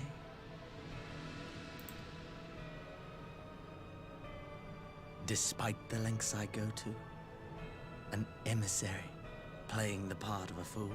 Yeah, there it is. When first I took this face, I swore to use all of my knowledge, all of my power, to further the cause of the Empire. My deeds stand testament to my commitment. And with this adamant flesh at my disposal, I could destroy the Icon Slayer as easily as one might swat a fly. Why do you hesitate?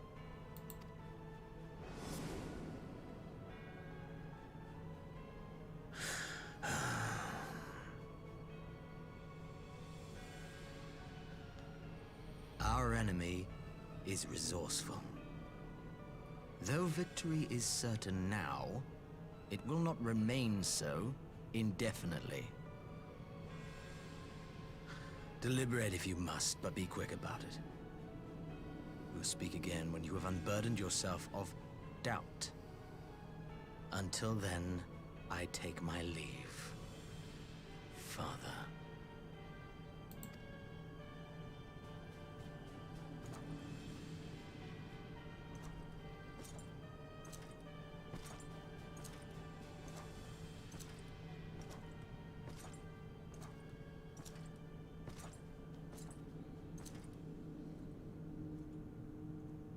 I should be the one to sigh.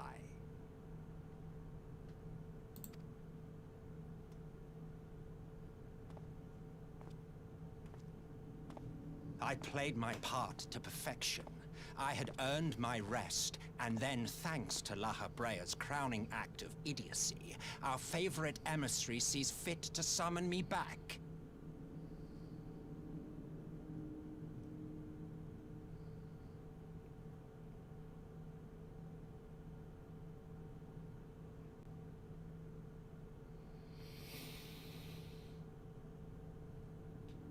Uh-huh. Elidibus was ever a warrior. A most tiresome trait, would you not agree?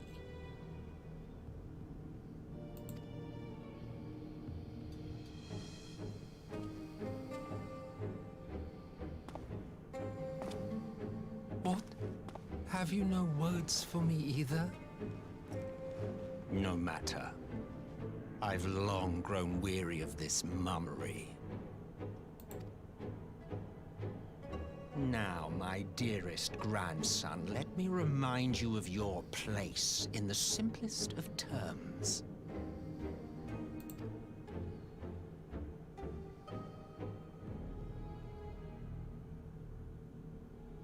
You do not make judgments, you administer them. Swiftly and to the letter. Naught else is your concern. Elidibus may be an insufferable bore, but he is no fool. His choices as emissary seldom err.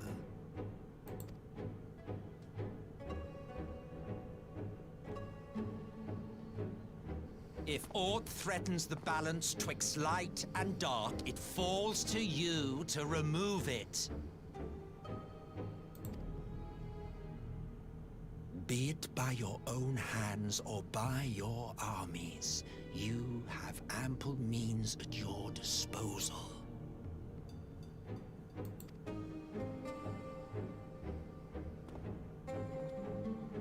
That is why this empire exists, why I built it.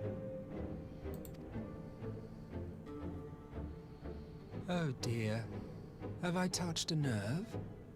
You always were an easy one to read. I pity you, I do. As they say, ignorance is bliss. And I know how much happier you would be not knowing the things you know. The Founding Father was an Ascian, and he created the Empire solely for the purpose of sowing the seeds of chaos. You know, that's really not surprising at all. Not surprising at all. You know, and as much as I didn't really think it, I'm like, now that they've said it, it's one of those just like, oh yeah, that makes so much sense. Like, I don't know why I didn't think of that. He died of old age when I saw Varys take over. Okay. Okay. Yeah, when he died, it started the War of Secession, right? That they were talking about?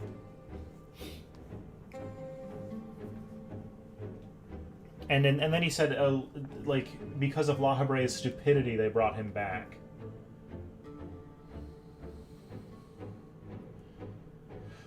Okay.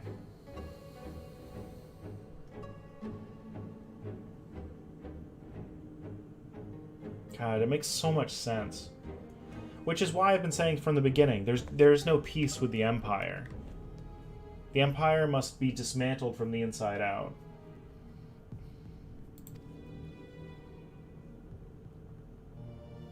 Don't take it personally. I merely do my duty. But then again, they've always talked about the fact that, you know, balancing the light and dark. And La Habrea seemed to not want to do that. He seemed to want the darkness to, like, take over.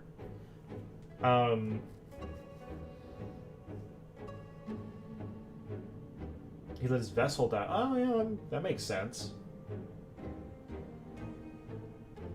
That makes sense. It's just one of those things where it's like, as far as the Asians go, it's like, if a little bit, like, they constantly, like, they made a big point of telling me, like, if I knew what they knew, then we would want what they want, and we would be on their side. Which makes me constantly wonder, why do they not just tell me, right? Why don't they tell me exactly? And maybe they don't tell me because what it's going to take is my world getting consumed by darkness in order to even things out. And, like, my world being destroyed or something crazy like that, which I'd never be on board with. Which they probably are on board with because, you know, they're immortal beings that can transcend worlds. Yeah. You know, he's giving, you know, you bring up Kefka. He's giving me very Kefka vibes with his very flamboyant, like, movements and craziness.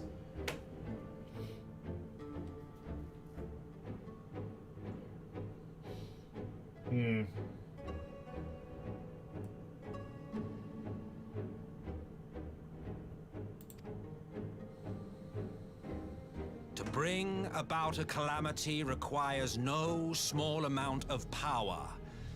And there is no surer way to obtain such power than by collecting powerful pawns.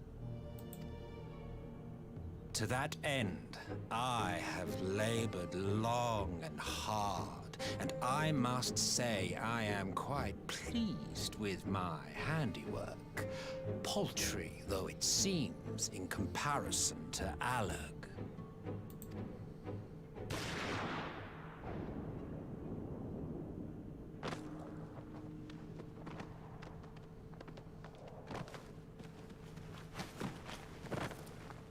You fiends are overfond of your own voices.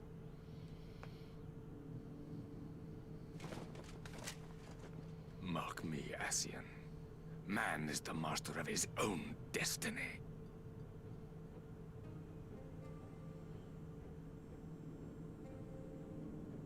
Well, problem solved. If only it were that easy. Such a waste of time and energy, both yours and mine.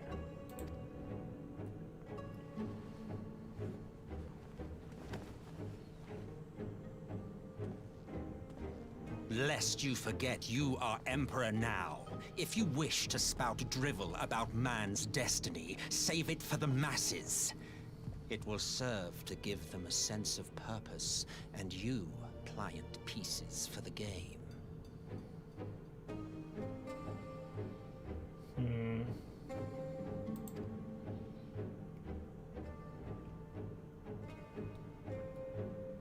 Oh, do stop sulking, boy. You, of all people, should understand. Yeah, I had a feeling. Well, because, like, the Asians have caused all the the rejoinings, right? So far, they caused all the calamities. Does that mean that he was the reason behind Dalamud being in the sky? Because isn't that like the Crystal Tower was what destroyed the Alag Empire, right? I think, if I'm remembering correctly, they built the Crystal Tower to channel the power from Dalamud, and it was just too much power, and it caused like a shockwave, which just like wiped everything out.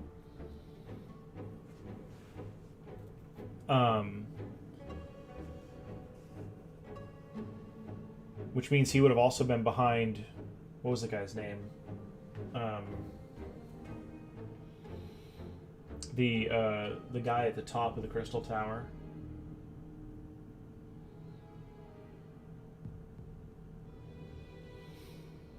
I was because, and I was actually wondering. I was saying, like, if he was just possessing Solus, and he let Solus die, why didn't he take over Varys? But I guess that makes sense.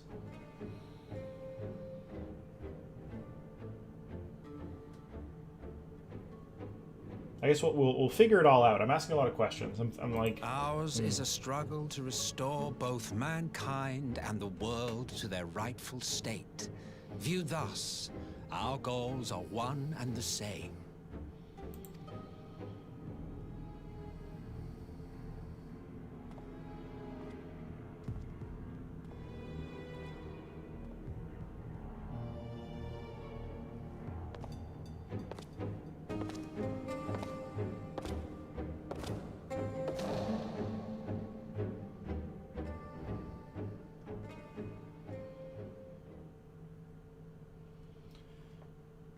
Okay.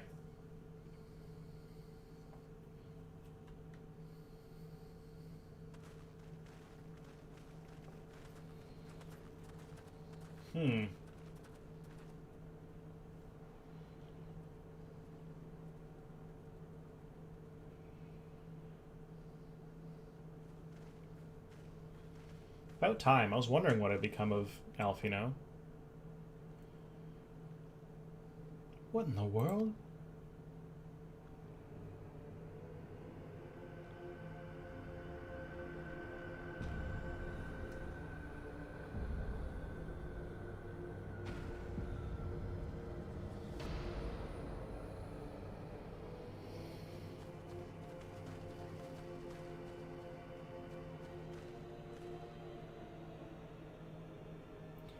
Dead. All dead. Yet I see no wounds, nor any evidence of battle.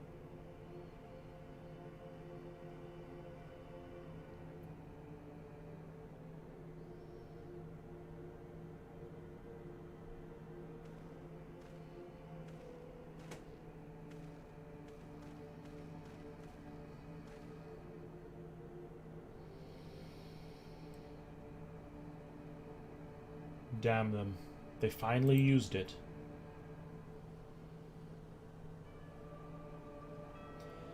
The Empire developed an alchemical weapon in Garabania, a gas. Black Rose, it was called, and to breathe it is to breathe your last.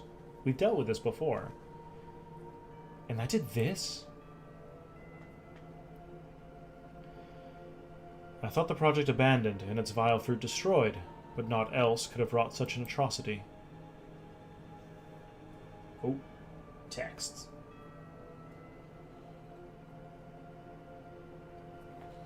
The Garlean Solus Zosgalvis was born in the year 1480. I'm not sure like what years are match up in the 6th Astral Era to the esteemed House Galvis, a distinguished family of pureblood Garleans in the then small Garlemald Republic. He joined the military at the age of 16, where he distinguished himself from the rank and file as a brilliant tactician and statesman, and attained the rank of legatus by his 24th name day in 1513.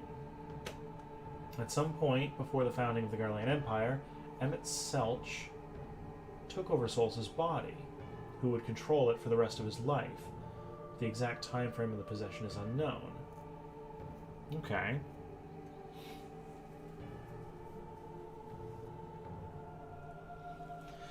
It just leads me to believe that there are a lot, because like we've dealt with certain Ascians, right? Like there was Nabriales, we've dealt with the La Habrea, the Emissary. Then there was the other one. Okay, can't remember the name of. But like we've dealt with a few of them, and you gotta imagine there was so many other Scions. There were so many other, or not Scions, Ascians, that a lot of them had to have been just like being much more subtle about what they're doing. Like they're obviously just like trying to pull strings behind the scenes and be a lot more sneaky about it, like a lot less in our faces. Especially now that we've proven that we can kill Ascians, they probably want to stay away from us. Fools! What do they hope to gain with this butchery? Can they not see that a rule won through terror will not endure? How many more provinces must they lose?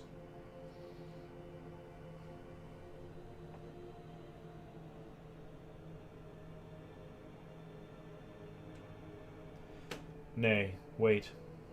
This is not the work of men, but monsters. The Ascians. It cannot be a coincidence that their trail led us here. Their objective was never to rule, but to sow strife and discord.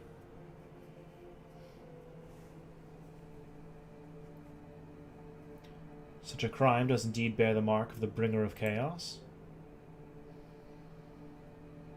Black Rose cannot be allowed to kill again. We must find the Ascians and put an end to their plot.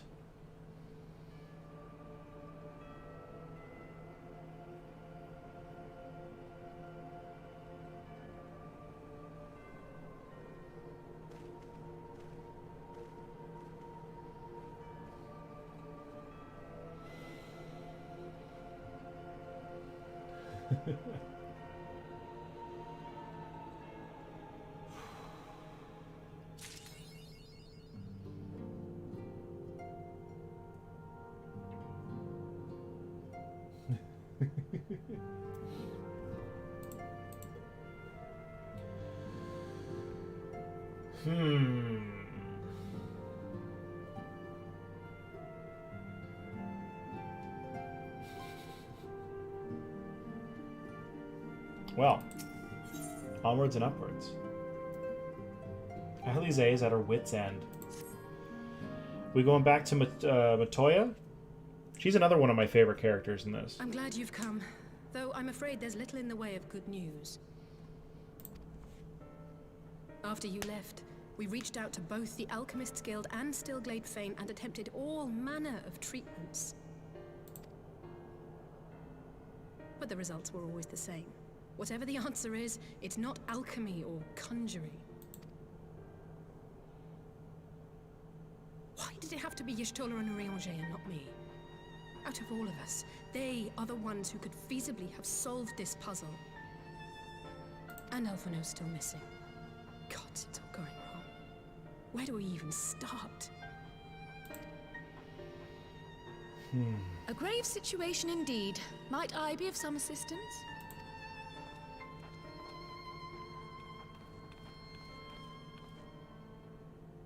Kryle, I thought you were busy delving into the mysteries of Eureka.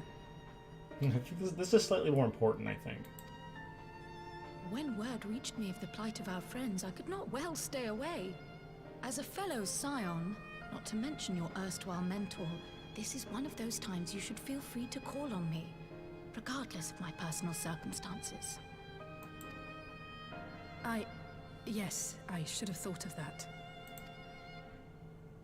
Thank you for coming, Kryle. We would welcome your insight. And I should be happy to provide it. Now, what's this I hear about Alphino heading into Imperial territory?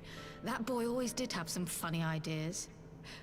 Do you remember the speech he gave when he was accepted to the Studium?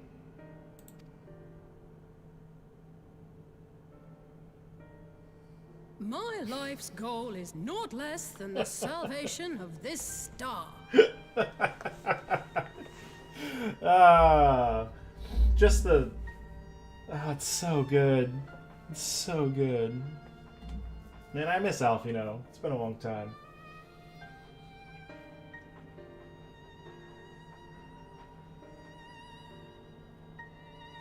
Oh, cool.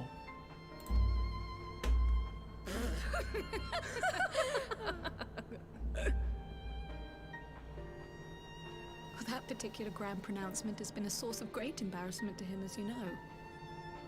But the fact of the matter is, he meant every word and has lived his life accordingly. Yes, he remains altruistic to a fault, but I'm worried he was too fixated on his goals to see the dangers, as has happened before. You needn't be so concerned. Though his values remain the same, Alphino is not the blinkered boy he once was. Slowly but surely his eyes have been opened, thanks to a certain someone. You're welcome. A certain someone whom he'd be mortified to learn had heard about his little speech. Mum's the word, eh? Oh, I'm bringing it up the second I see him again. Right, I'd better have a look at our patients. They're in the infirmary, I assume. I'll need absolute quiet, so it would be best if I did this alone. If you'll excuse me.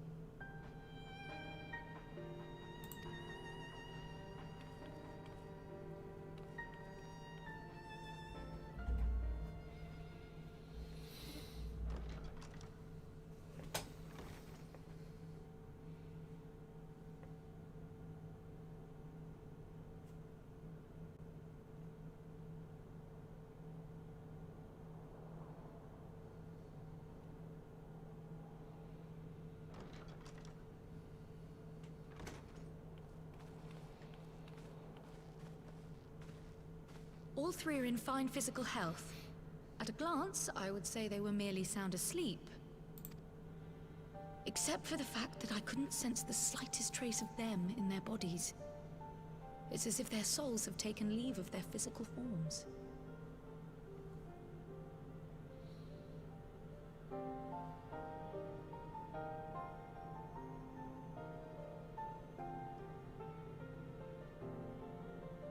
Interesting.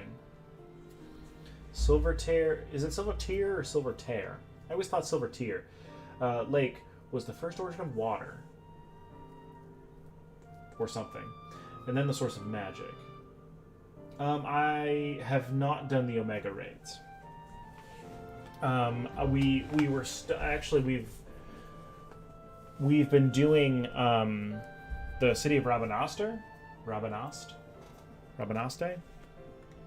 We've been doing those. I did 2 of them. We're on. I should. Okay. I was trying to catch up because there was a lot of stuff that I actually haven't done that I missed. So I do have a lot of catching up to do in certain things. So maybe we'll bust those out at some point. I still need to finish the Alliance raids.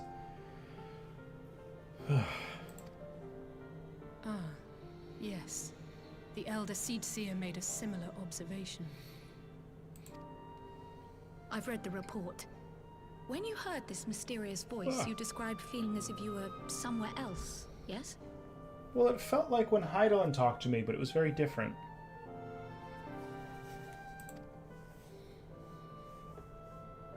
If we assume the More ether painful. which comprises your essence is being drawn to some other place,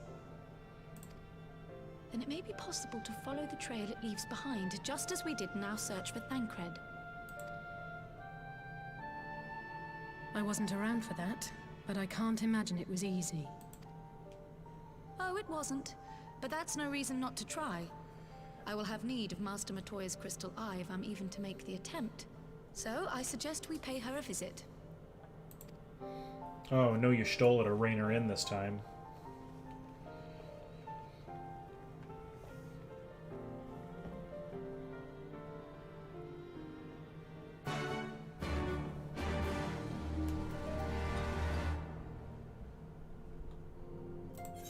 Well.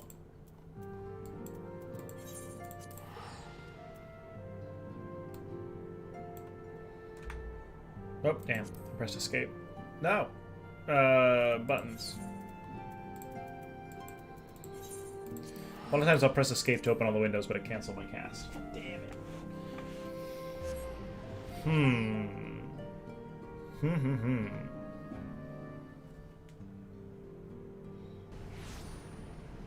Ooh, I received a message.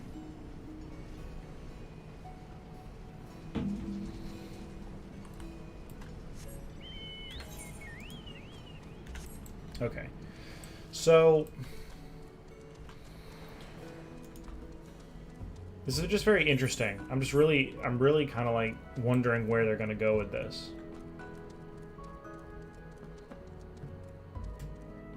I'm also wondering because it made it seem like Elidibus didn't know about Solace, or whoever is inhabiting Solace.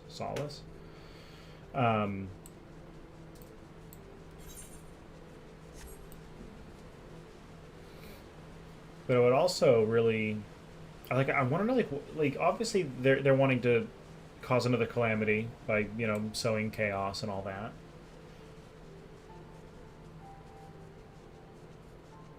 But like most calamities have been like civilization ending events, like the ending of Nim and Mahach or whatever it was in their war, and the ending of Alag. And the last calamity didn't really end anything. It just put it put a pretty big damper on things, but it didn't actually like destroy any of our nations. Like it put there was like a 5-year hiccup, and then everything was kind of like back to normal. So wait, there's a card. Plus roulette. Oh, bad. You know what? No. Not doing that. I'd heard Master Matoya was something of a recluse, but this seems extreme. Has Alice not been here yet? Is this the first time Alice is meeting Matoya? Oh my god, that'd be amazing. Because when Matoya met Alfino, she called him girl. Oh, maybe she won't tell the difference, and she'll think that this is Alfino. Anyway. Still, I'll happily overlook her eccentricities. Eccentricities.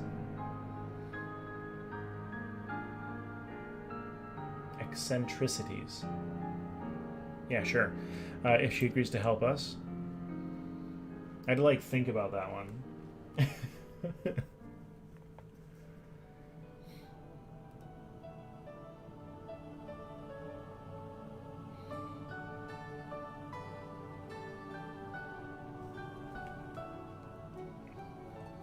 Come to disturb my peace again, have you?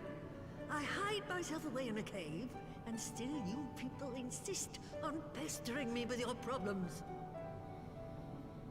Yeah.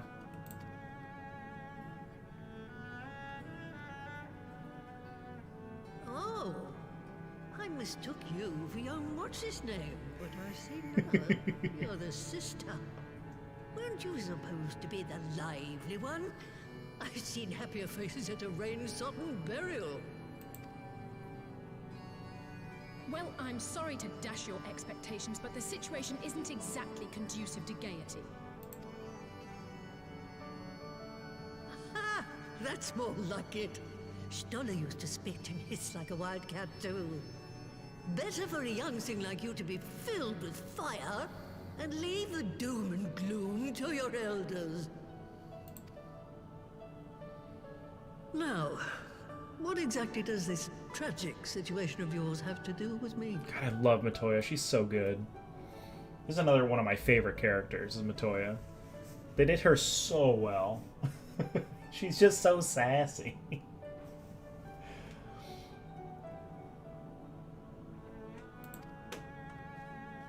If I may, Master Matoya, we have need of your crystal eye once more.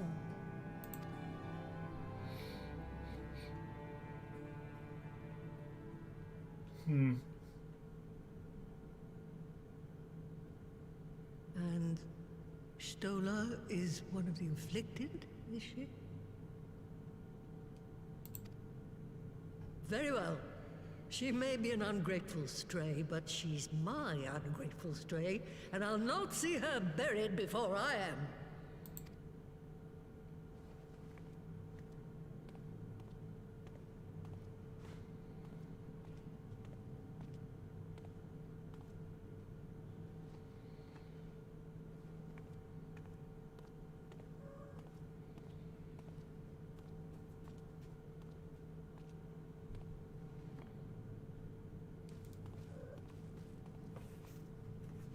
Right. Let us see what we can see. I'll begin from where our friends first fell, and cast my senses out from there.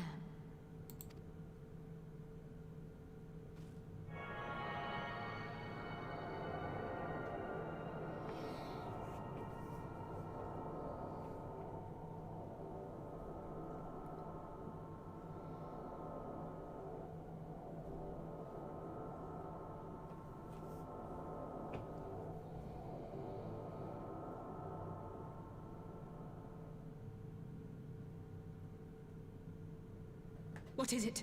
Did you find them? It's not a good look. This doesn't make sense. How is it even possible? How is what possible? Kryl, what did you see? The threads, they just ended. And no, I didn't lose track of them. I followed them as far as they went. It's as if they were cut off. Could their ether have dissipated if it had? Oh gods! Their bodies are just husks. It's like the broodmother's daughter all over again.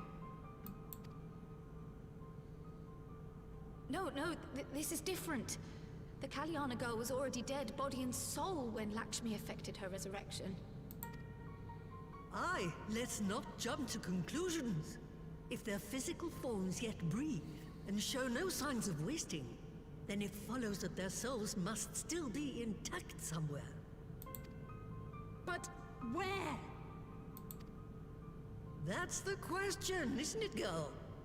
Death has not taken them to the ethereal sea, yet there are no tracks left for us to follow.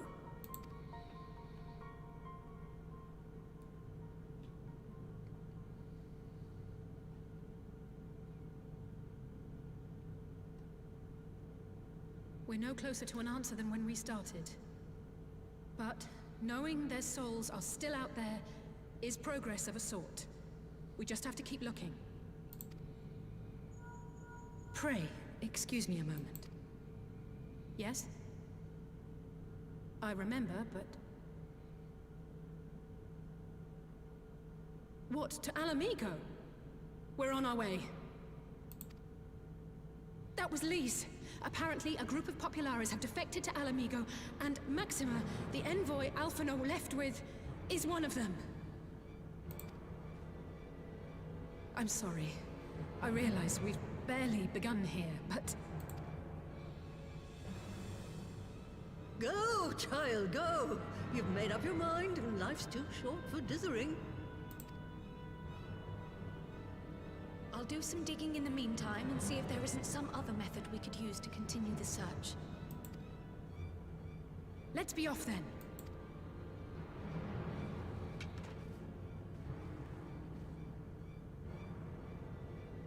Oh, not again. The enchantment barely seems to take these days. I'd chalk it up to old age, but I rather doubt it's that simple.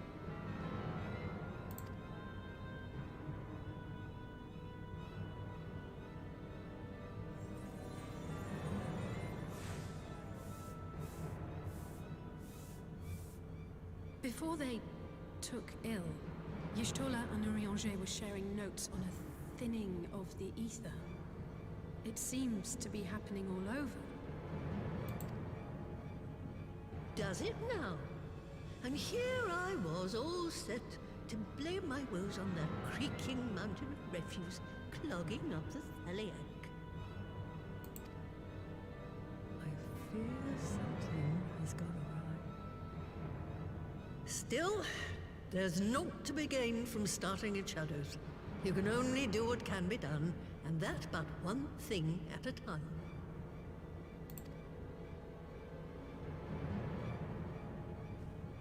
The music is making this like way more intense than it has to be, I think.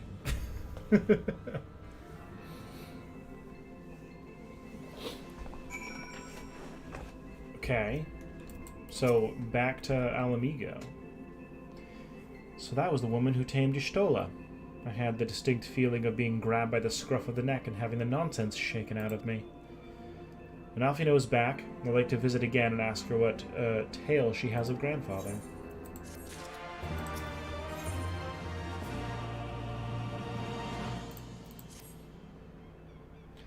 I almost can't bear to hear what Maxima has to tell us.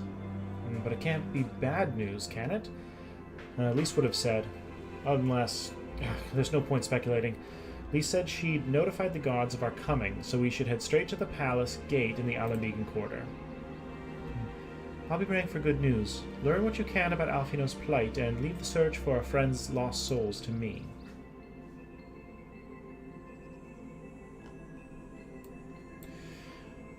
I feel like we saw Alphino at that area.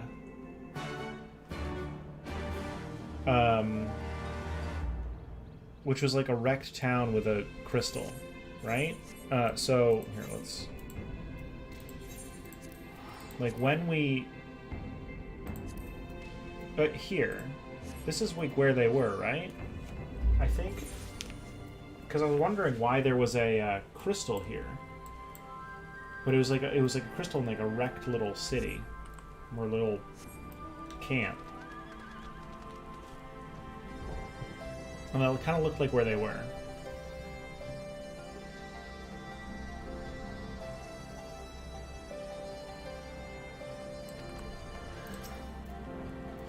Greetings, Scions. The commander told me to expect you. Shall I show you in?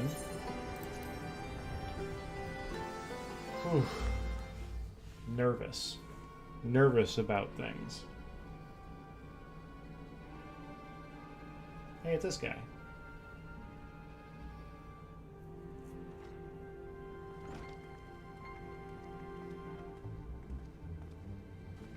I'm sorry to drag you halfway across the realm, but when Maxima mentioned Alphino, I thought you'd want to hear the news in person.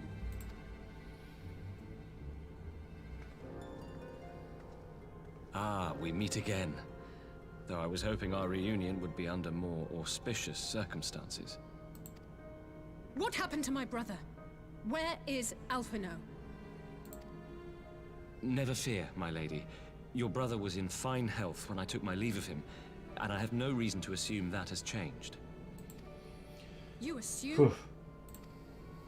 If you will allow me, I shall endeavor to explain events. Our troubles began not long after we departed Doma. While crossing the burn, we were fired upon by the Emperor's personal guard and forced to make an emergency landing. As we stumbled from the wreckage, our attackers fell upon us again, and we would have perished there and then were it not for the intercession of a third party, a band of mercenaries whose leader claimed to pursue a vendetta against the Ascians. This Shadow Hunter, as he styled himself, then escorted us out of the wastes to relative safety. Upon arriving back in civilization, I gathered my Populares colleagues and prepared to flee the Empire.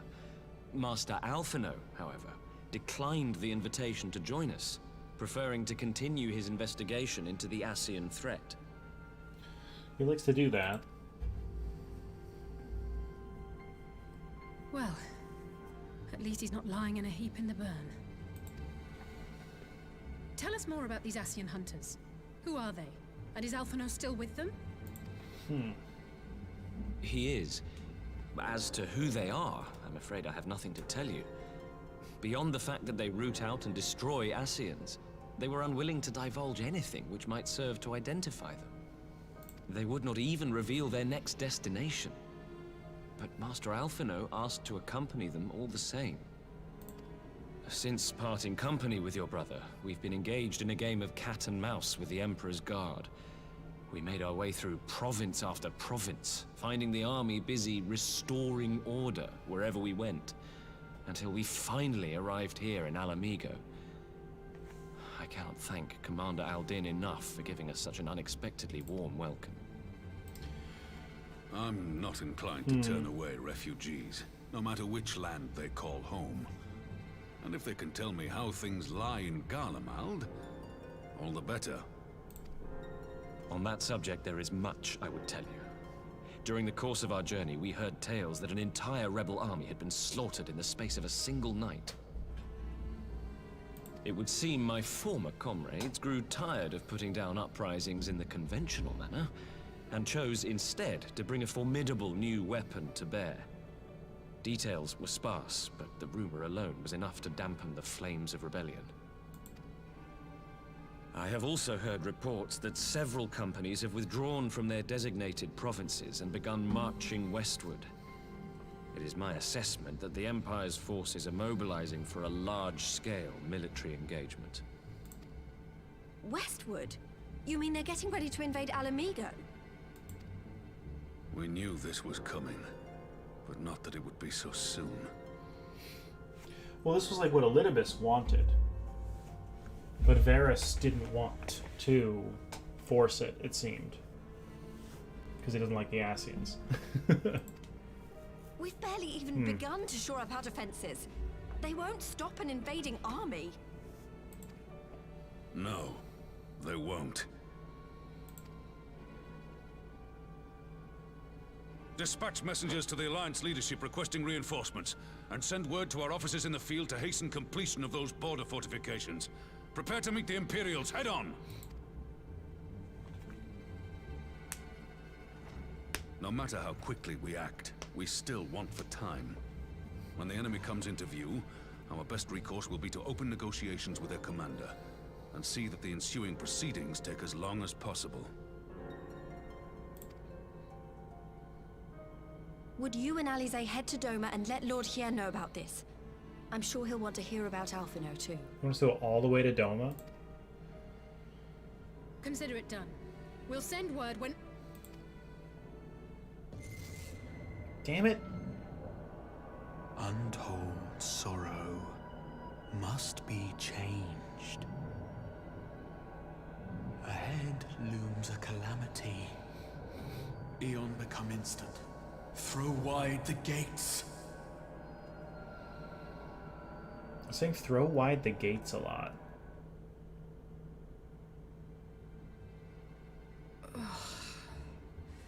You heard it too.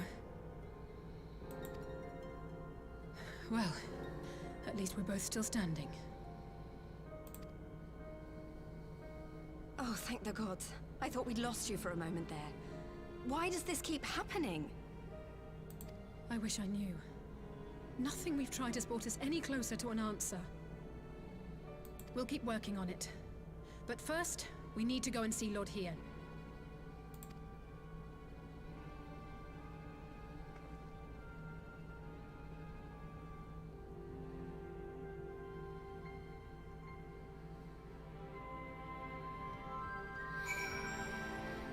Ugh. So, Alphino is safe, for the present, at least. Now all we need to worry about is a full-scale Imperial invasion. I'm actually glad Lys tasked us with visiting Lord Hien. Better to be dashing from place to place than sitting around stewing over things we can't change. To the Enclave.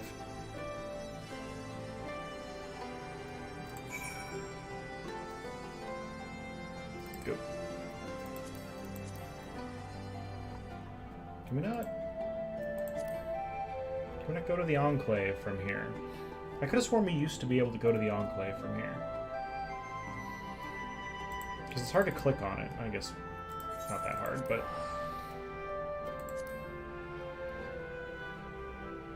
It's always kind of bothered me just a little bit how weird that is to get into.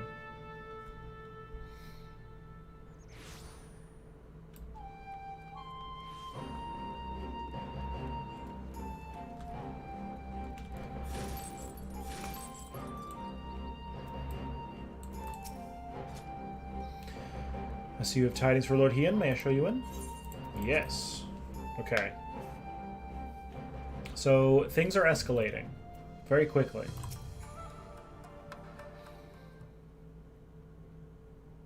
Hey, good news and bad news. Greetings, my friends. I was just discussing future endeavors with the members of our newly formed alliance. The Kojin and the Confederacy you already know, and it was your own strength of arms that won us the cooperation of the Steppe tribes. We've also been joined by our neighbors from Nanxia and the indomitable citizens of Dalmasca, although the scattered nation of the latter's resistance will somewhat delay their official introduction. These proud people have united under a single purpose, to stand against the tyranny of the Garlean Empire.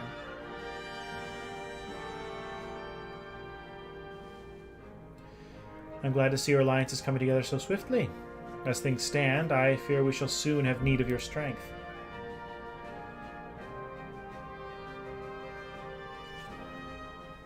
The thing is, if they're amassing to head west, hit them in the east.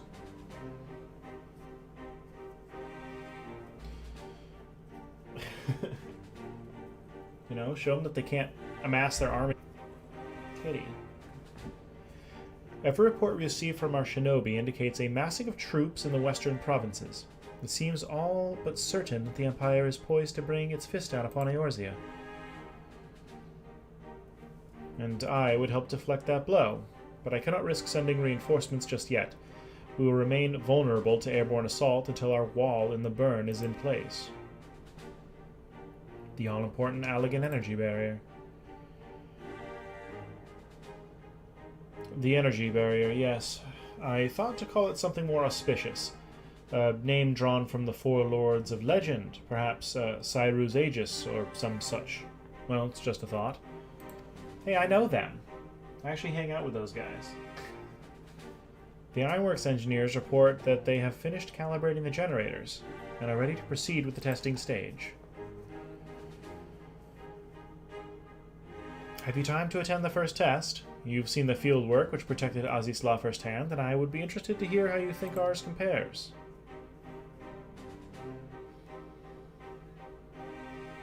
I will come too, if you don't mind. Though I am no Y'shtola, I may be able to offer some insight. Of course. Time being of the essence, it would be best if we made directly for the burn. Iguri, I leave you and Hakuro to bring the War Council to a close. Understood. Your mounts are saddled and ready, my lord. Wear the storms. Whew, alright. Let's see if we can get this energy barrier running. That would be nice. I'm kind of hungry. I might take a break here for lunch in a minute. We will cross the burn by Yol and Falcon, as before. Join me at the Overlook near the House of the Fierce.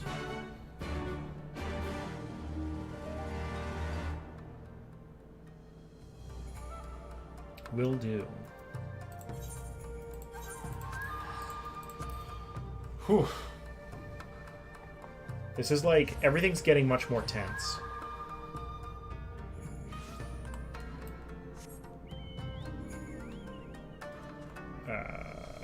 That way. I always get turned around in that place.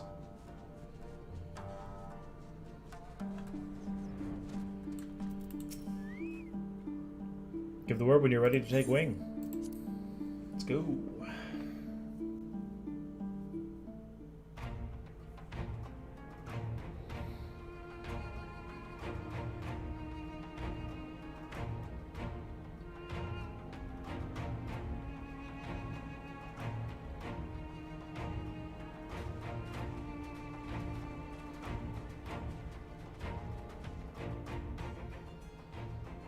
It seems the engineers have matters well in hand. Should the barrier work as we intend, Doma will be free to reinforce her allies in Alamigo without fear of weakening her own borders. Honored friends, the time has come to put your hard work to the test. Start the generator. Oh, this is probably going to go terribly. You know, looking over at the stream, I've actually been wanting to mess around with some things. I'll do that after this. I'll do that when I'm on lunch. I want to get rid of the purple bar at the top. This thing.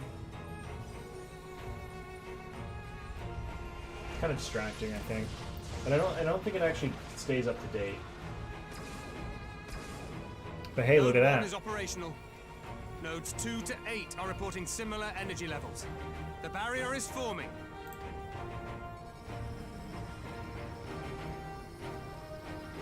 $1,000 yards, 2,000, 3,000. Expansion remains smooth. No fluctuations detected. Hell yeah. Something actually went according to plan, it looks like.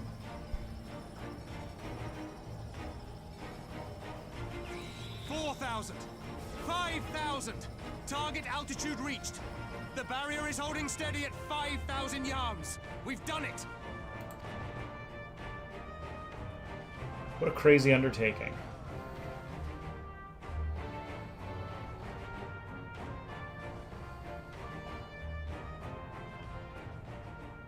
Is that an Imperial airship? Of all the rotten timing. But this is a gift, Mistress Alize. They can test our new wool for us. Just gonna break right through it.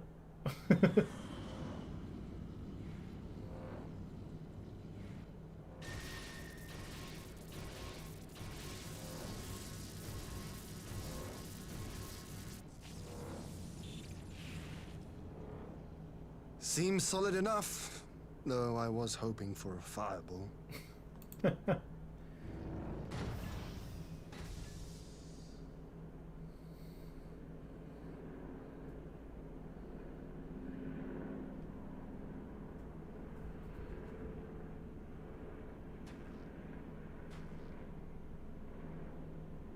Is it the guy with Alfino?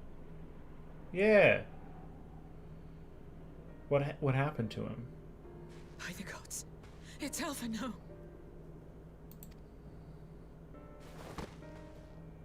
What are you? Let me go! He has my brother! Lower the barrier!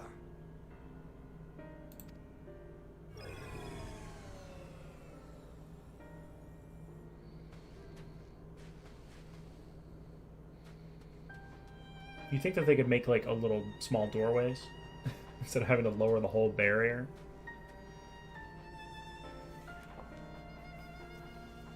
Why'd she stop? Be at ease, girl. The lad is not dead, merely locked in slumber. Oh no. Not him too. Ah, they did say all the scions are being targeted.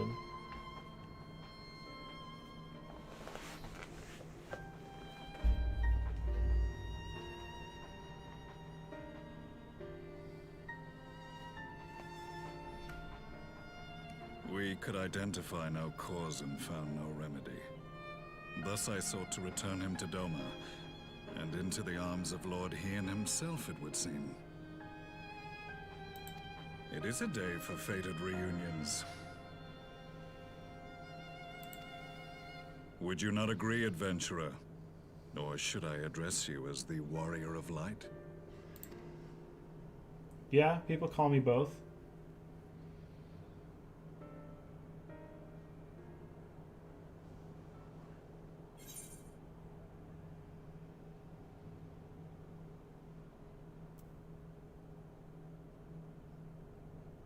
That was his mask, wasn't it? Aye. Gaius van Baelsar, the Black Wolf. That was the title I was given. Whoa! One I have long since relinquished. Whoa!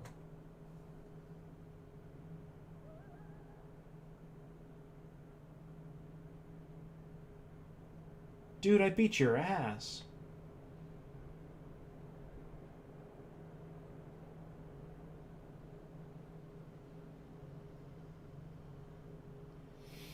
No wonder he's anti-Ascian. After that whole crap with the Omega weapon, he straight up, like, he was just, like, used. Oh my god, that's insane.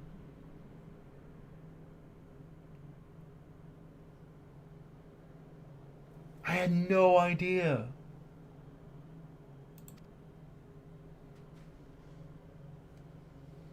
Stand down.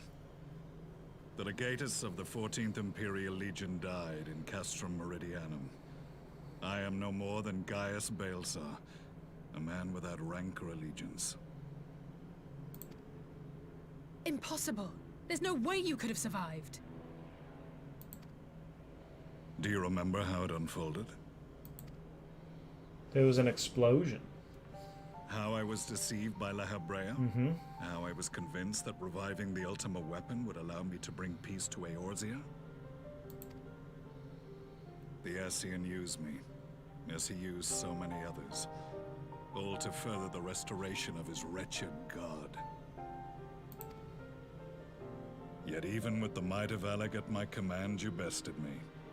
And as the Praetorium went up in flames, I was content to burn along with it. For a moment, at least. A moment of folly. To surrender my life thus would have been to betray all who died for my cause. It was for them that I dragged myself free of the rubble, and swore vengeance on the Ascians.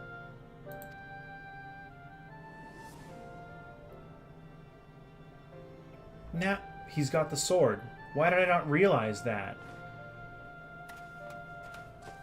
The Black Wolf has shed his pelt, never to return to Garlemald or her legions. I live now only to exact revenge.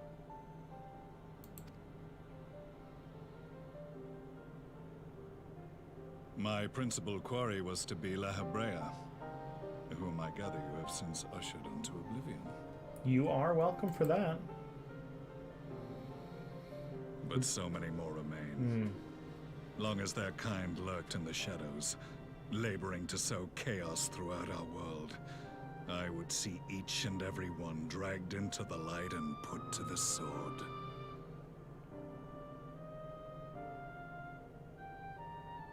Dude, I'm so excited. Are the Scions not of like mind? Dude. Gaius, you want to join the Scions? Oh my god. In this single respect, perhaps. Then I shall continue the partnership the boy began, and share what intelligence I have acquired. Among the Ascians, the Black-Masked Ilk are subordinate to those who wear red. This you already know. Yet among the Red there exists a hierarchy. Those set adrift with the shards clearly stand below those still joined to the source. Nabriales, who once dared to intrude upon the Rising Stones, belonged to the former group, and while he was indeed a dangerous foe, his powers were inconsequential next to the paragons of the Source. The first was La Hebrea, who plagues us no more. There is also the white-robed Elidibus, and the elusive Emmet Selk, about whom little is known. We have files on La Hebrea and Elidibus, but I believe this Emmet Selk is new to us? Yeah. As I assume my brother told you, we have evidence to suggest that an Ascian now walks in the body of the Crown Prince. Have you identified this interloper? Elidibus seems the most likely culprit. As emissary, it is his role to maintain the equilibrium between darkness and light. Your many deeds in Hydaelyn's name have upset the balance, and I believe he seeks to restore it by throwing his considerable power behind the Empire. As a leader of the Ascians, he is one of our primary targets. It was on the trail of this very prey that the boy and I came across the scene of a failed uprising. In the absence of a single Garlean casualty, we inspected the bodies of the rebels, and the lack of any external injury drew my immediate attention. They had been slain by Black Rose, an alchemical invention of the Imperial Army. When I yet served as legatus, I ordered its production halted, and all stockpiles destroyed. Toxic gas is not a tool of conquest, but of extermination. Yeah, we did deal with that. They did say that that's what happened. Toxic gas? This must be the new weapon Maxima warned us about. Something deadly enough to sweep away all resistance in a matter of hours. Oof. Gods. You don't think they're planning to use this in Alamigo, do you? Chemical warfare.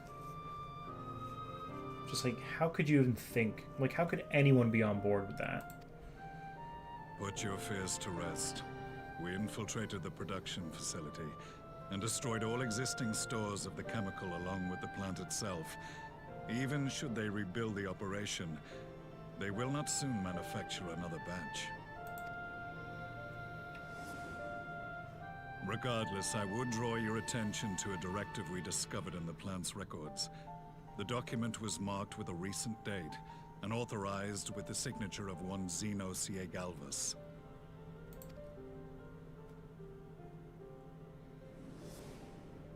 A dead man signing the death warrant for thousands. 'Tis bad comedy.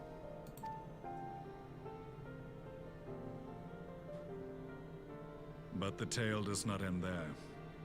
Within that same facility was a chamber filled with devices of elegant design. Cloning technology, we realized. Yep, I totally called that too. And what should we find in each and every incubator? But a young Emperor Solus. Interesting.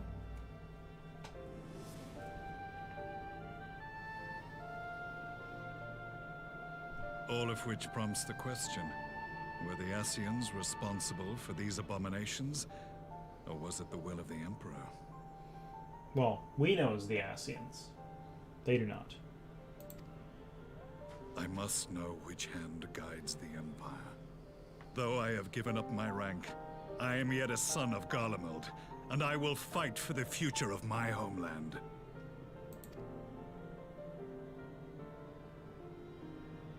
It is time I return to the hunting of shadows. We should focus on our common foe. To reopen old quarrels now would serve no purpose. You saved my brother's life, so I'm willing to let sleeping dogs lie. But in truth, it's not my decision to make.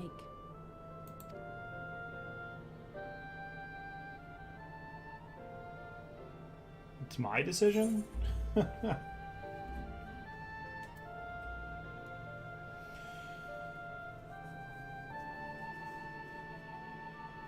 I can't say yes. I really want... I love the fact that they brought him back, and they did it in such a cool way.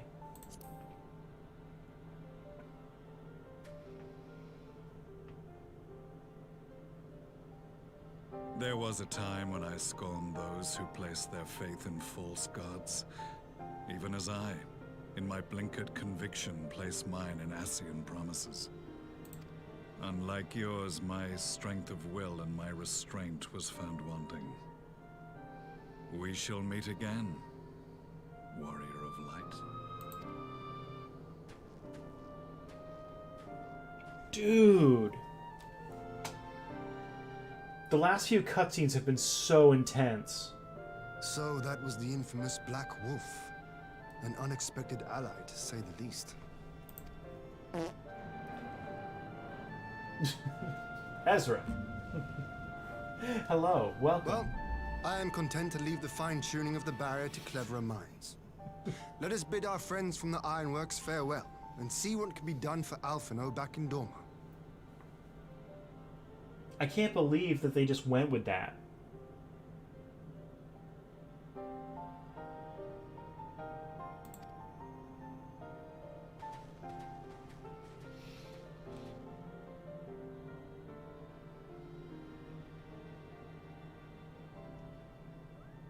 I can't believe they brought him back. And they did it in such a cool way. Good God. I love the fact that we're moving back into like the Empire and the Ascians, because that was like what really intrigued me, and the fact that we've been taking steps away from that. Stormblood was great, but I wasn't a huge fan of the overarching story. Like, it was alright, but it wasn't like amazing to me. And I'm just so like invested in the Ascian storyline that I'm loving the fact that we're getting back to it.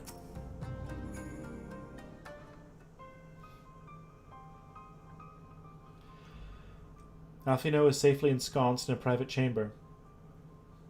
My finest healer is examining him as we speak.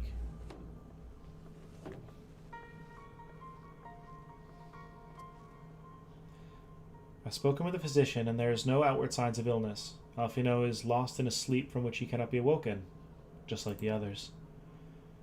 It seems that even the lands of the Empire were not far enough away to escape that cursed voice. I share your frustration, Alice, I do. But Alphinaud has returned to us alive and otherwise unharmed. All that remains is to find the means to wake him.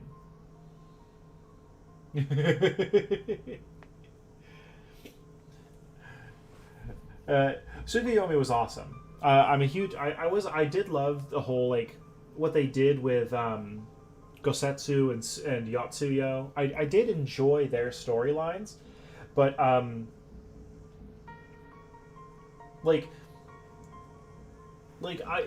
people always said, and when I started this game, and I was thinking about this a lot recently, people always said when I started the game that A Realm Reborn was the weakest part of the story, and it just got better from there. And I actually think kind of different. I loved the Realm Reborn story, and moving into Heavensward, I wasn't as big of a fan as the whole Dragon Song War storyline.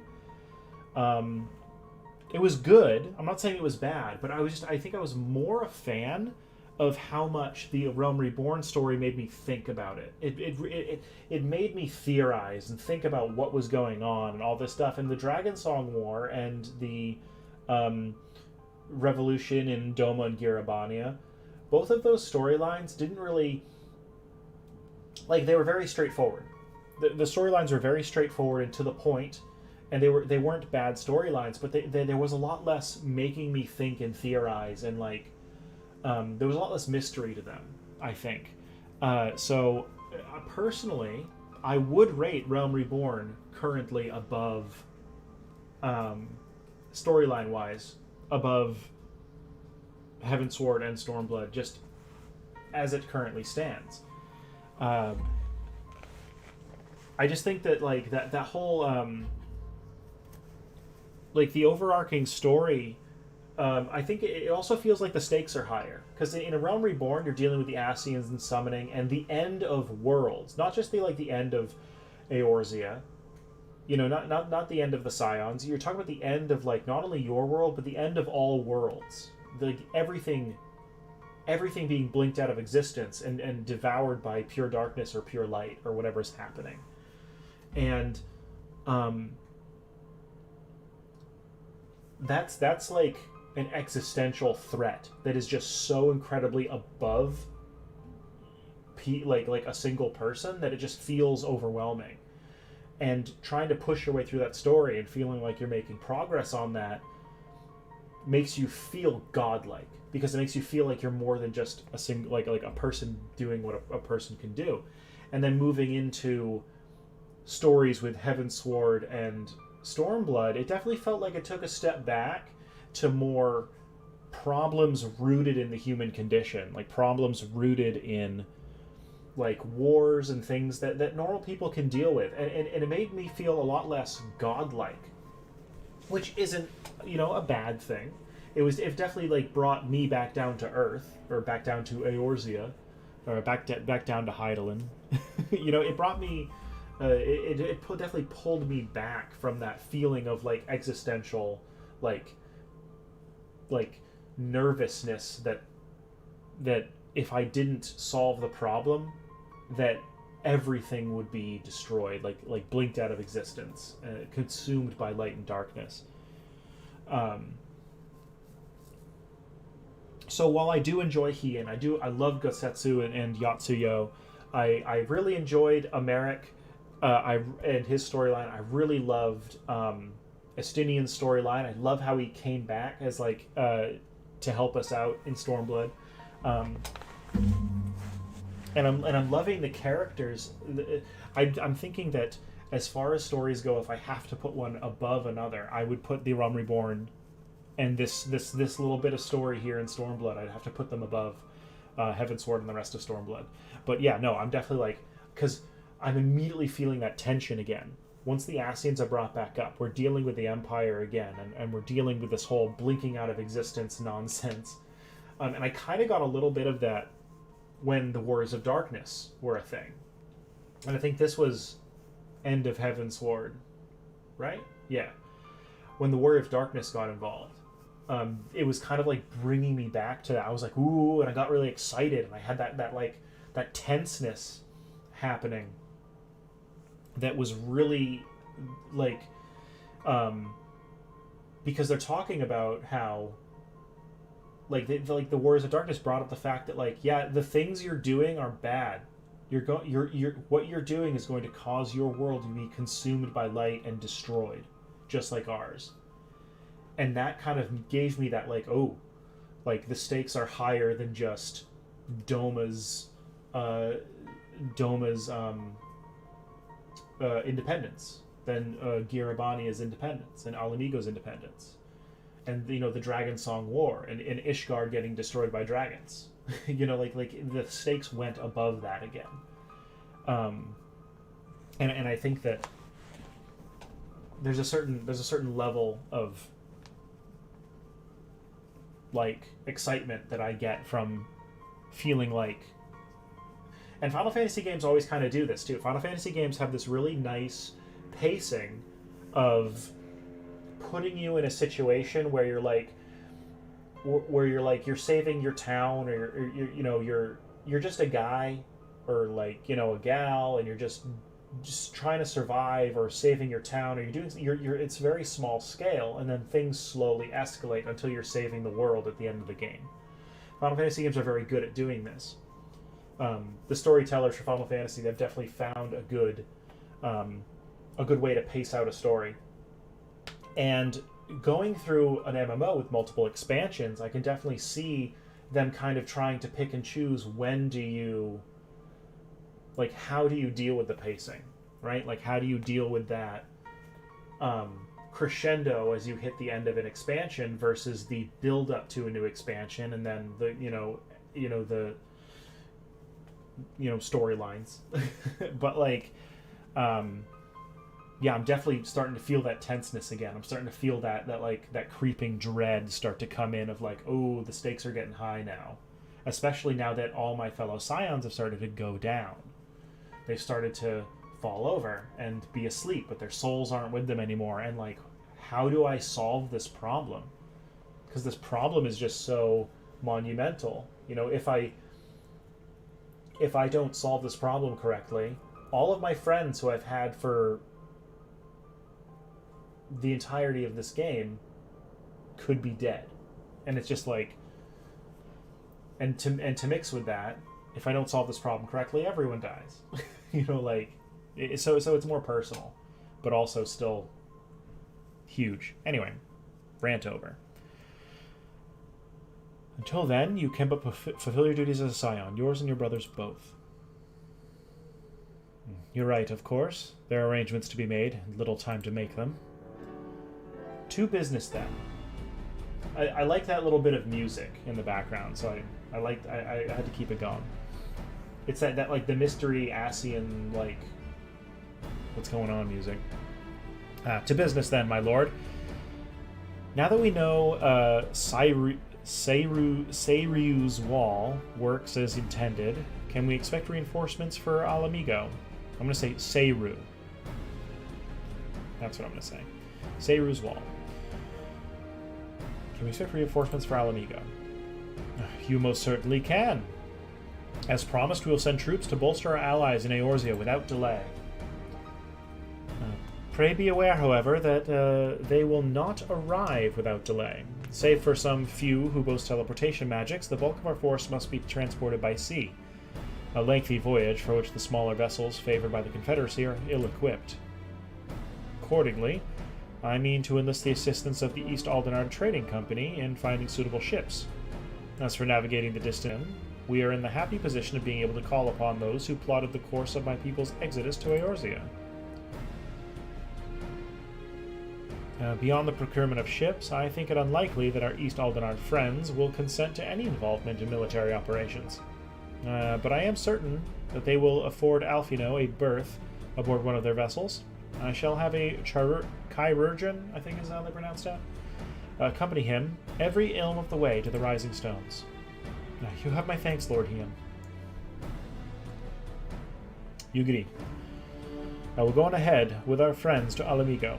Enlist all those capable of teleportation and put them at the disposal of the Orzen Alliance as soon as possible. They will form the vanguard. Yes, my lord. This is exactly what we'd hoped for. Lys and the Alliance leaders will be glad indeed to welcome the combined strength of the East. Whew. Things are ramping up.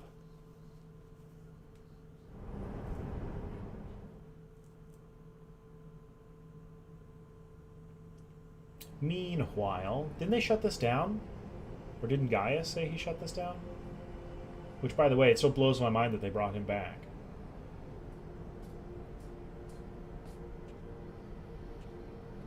Our supplies at Black Rose have been ruined, but the new plant is already under construction. We should have the first batch ready in time for the offensive, Your Radiance. See that you do. This guy's pissed. Just all the time.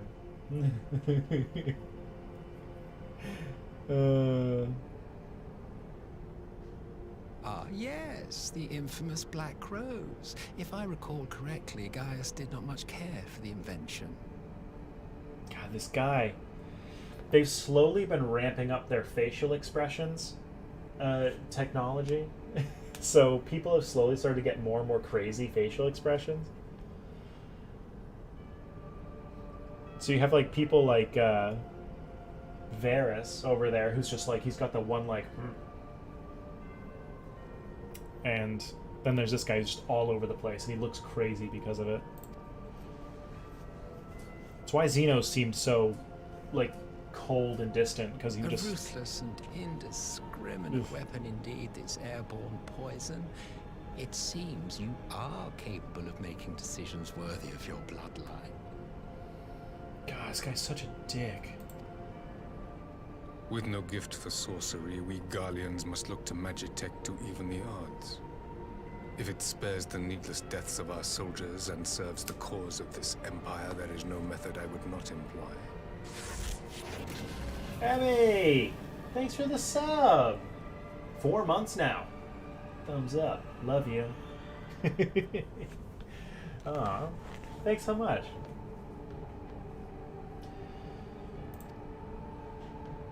How very noble of you. Well, we just had a couple cutscenes which are kind of insane. So, oh god, I feel like this is the real ramp up. Like they've kicked everything into the up a notch or whatever. I don't know. Because we're starting to get some crazy like story stuff happening. Oh, I love this music. Truly, though, I must commend you for embracing your role as Emperor. You play the part of the determined ruler well. Sometimes even I catch myself believing.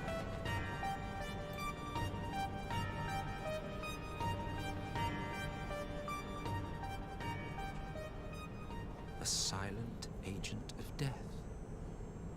Now that I think on it, Black Rose may well possess the perfect aspect. Yeah, I did take a few days off. I had some IRL stuff to deal with. I was hanging out with some people that I haven't seen in a little while. I got into a few games on the PS4, which I do plan on ordering my. I'm gonna get like a Elgato like Link, what is it? A capture card thing, so that I can set up my PlayStation and things in here. So that yeah, capture card. That's it. So that if I want to do stuff like that, I can still stream it. Because I got really back into a couple different games on my my PlayStation, and one of which was God of War, which I will play that game over and over and over again. The game's amazing. But yeah, I also had some friends, or a friend, come over yesterday to do D&D things. So we were messing around with all that. They released a new book for the system we play. So we play Pathfinder 2, 2nd edition, and they released a new book, Secrets of Magic, which is phenomenal and crazy. And they added so much stuff. So we were messing around reading all that and doing a bunch of that stuff. So yeah, I had a few days off, but I'm back, and we're immediately jumping right back into insane amounts of story. Whew. Like I'm mildly overwhelmed, but it's all voice acted, which makes me very happy. Whew. Slowly but surely, the deluge of light has worked upon the ether here in the source, and the gas should be most susceptible to its influence.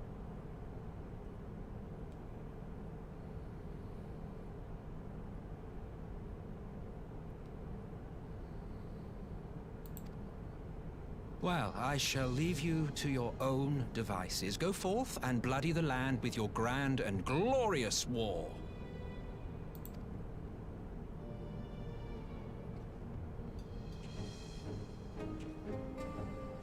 while you do what, precisely?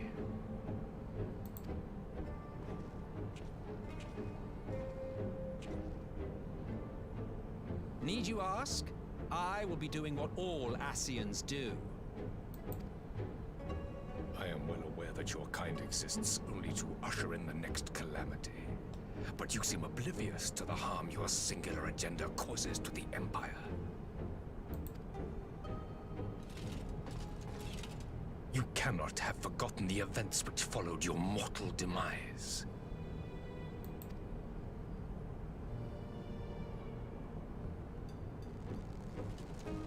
Our homeland was plunged into a civil war for your failure to name a successor. The edifice you so carefully constructed was but a hair's breadth from collapse.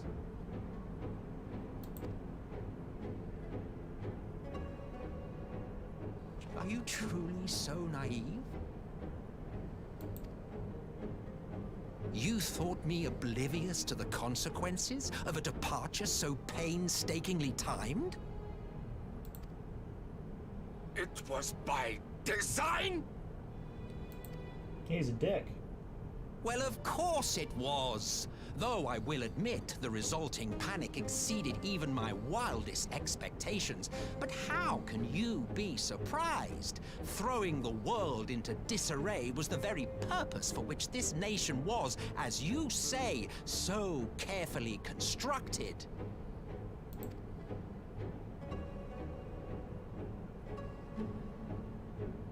Now, if you have no further questions, I must be on my way.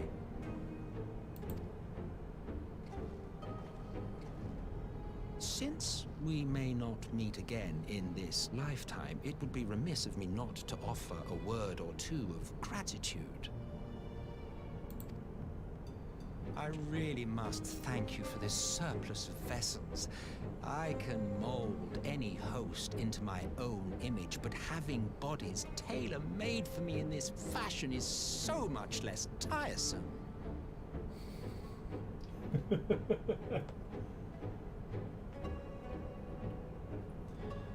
Yeah, this is insane. I'm like really starting to pick up some of this stuff. I've always kind of like the Garleans were like kind of confused in my head. Like I knew there was like Varys and Solus and Xenos, but besides that, I was like, who are like all the other ones? And then there was like Gaius, who I love the oh god, I can't get over the fact that I had no idea that was Gaius. You dabbled in Allagan cloning techniques, yes? It certainly is a compelling, not to mention entertaining, field of research. And of all the options available, you chose the founding father on whom to experiment. You have a twisted streak to you, Varys, like grandsire, like grandson, hey? So insane. If events play out as planned, this will become something of a family enterprise. You will be the capstone of this world, I the anchor and shard, and together we will give the lie to this star's fraudulent existence.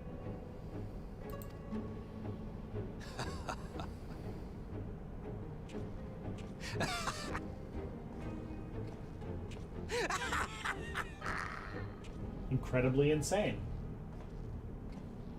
Yeah, they've definitely stepped up the voice acting. I love it. God, they're so crazy.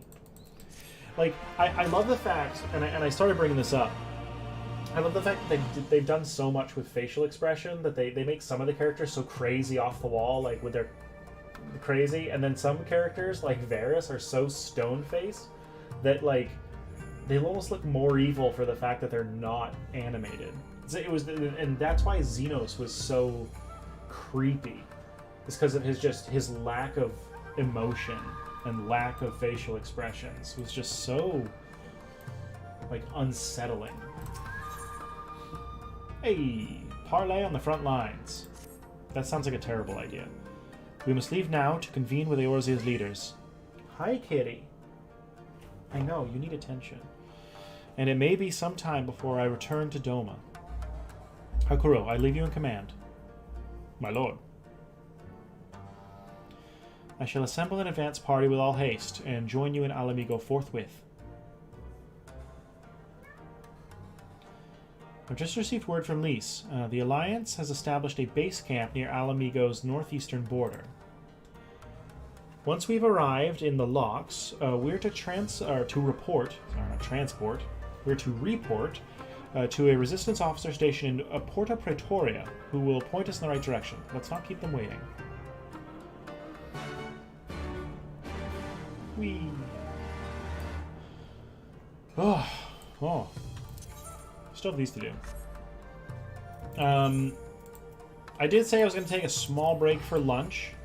For some reason, I'm just super hungry. I wanted to go see if I had any food, and if not, I'm going to DoorDash some. Plus, my kitty needs attention. Trying to find a good place to put a break in. This might be a good spot. I'll probably only be gone for like maybe an hour if I have to order food, or less if I don't.